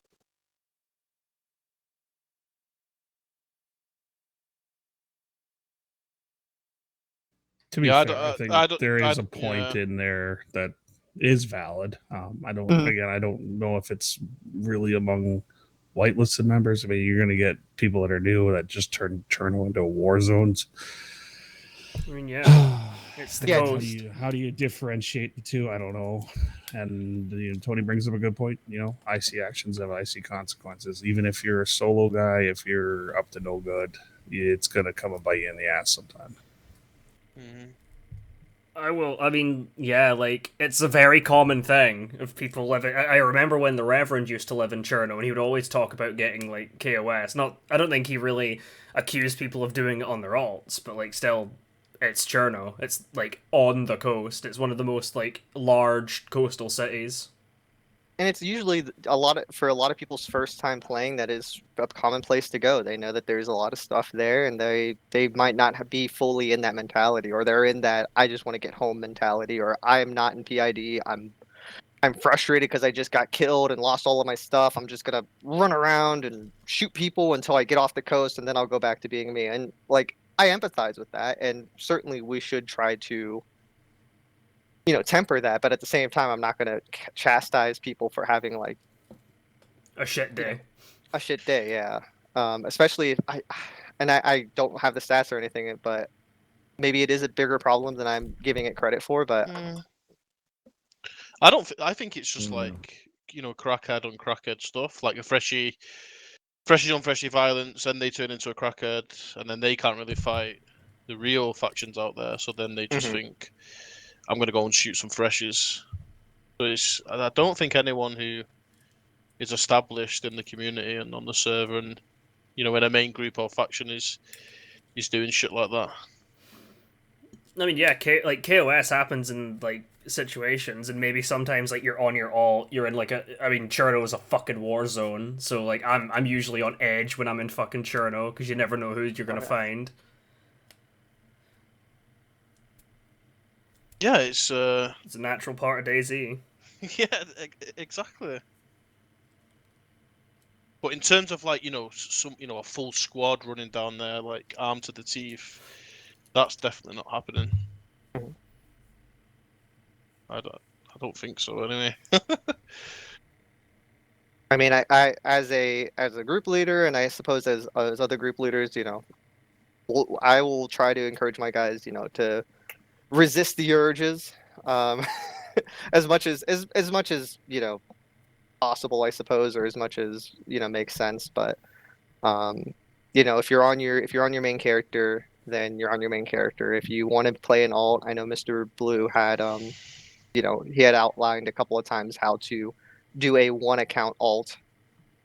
So make sure your guys are familiar with that if they do want to do that. But Other than that, I'm not sure if there's much more to do with it. If I guess if the admin team does want to take a look into that, and if there are any groups or any players in any groups specifically, that are doing that, if it's any of my guys, especially, feel free to reach out to me. I'll be more than happy to talk to them. If it's not like a bannable offense already or anything like that, so.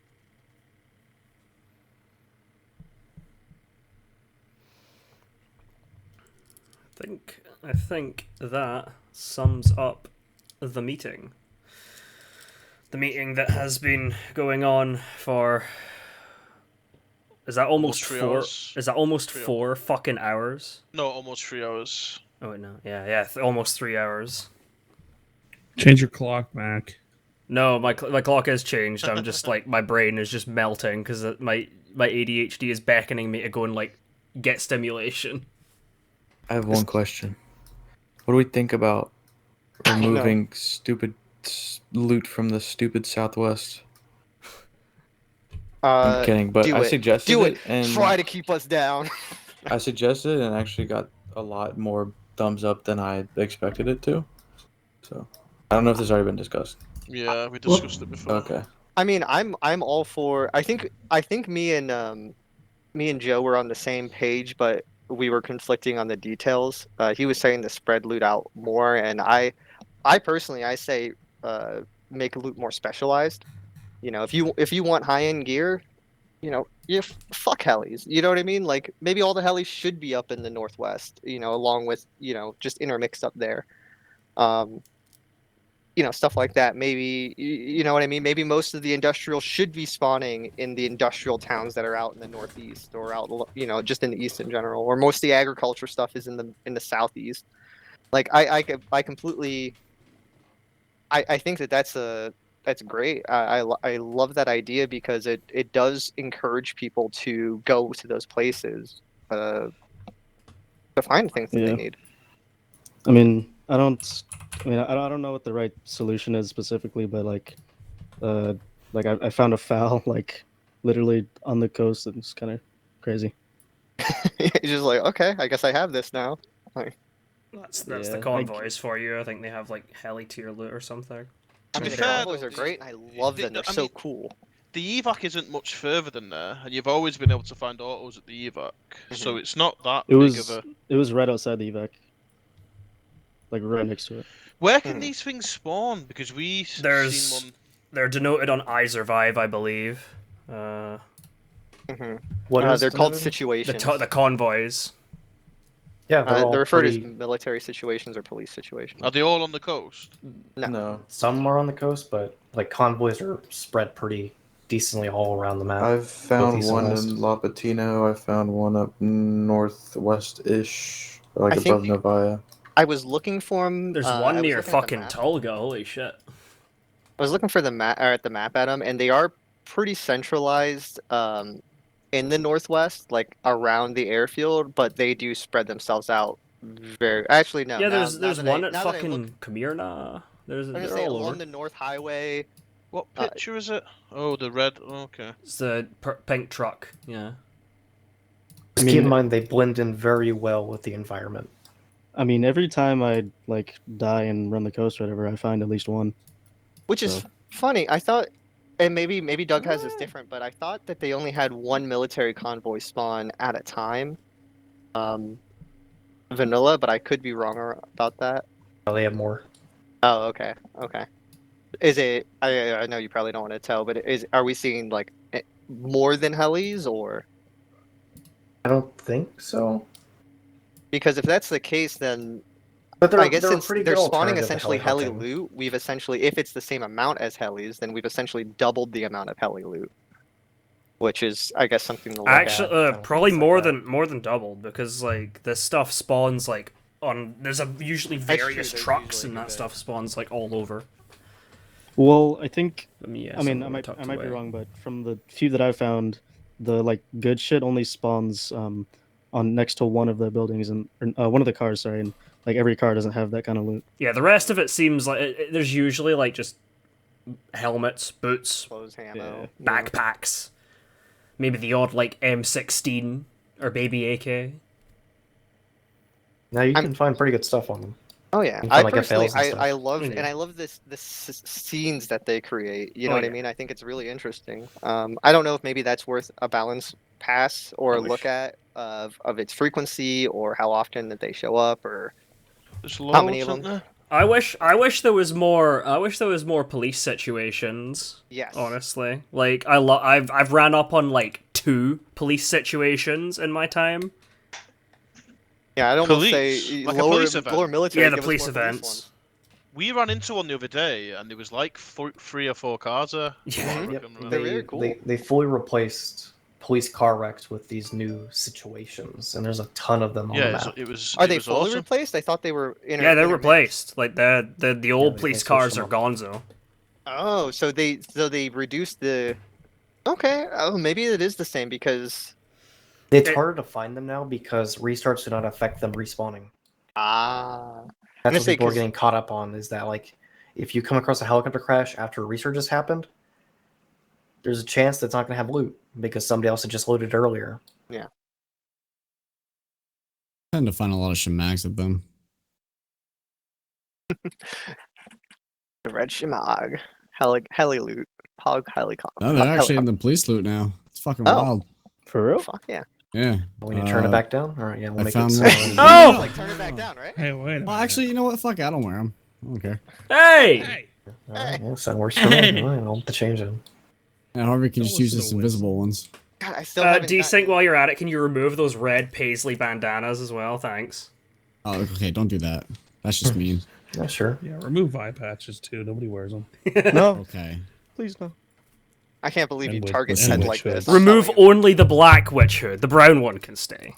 Yeah, and black t-shirts. No more of those. Hold on a minute. I said what I Well, said. If we're done here, is anything Yeah. else we need to talk about Yeah, at I all think so. last minute?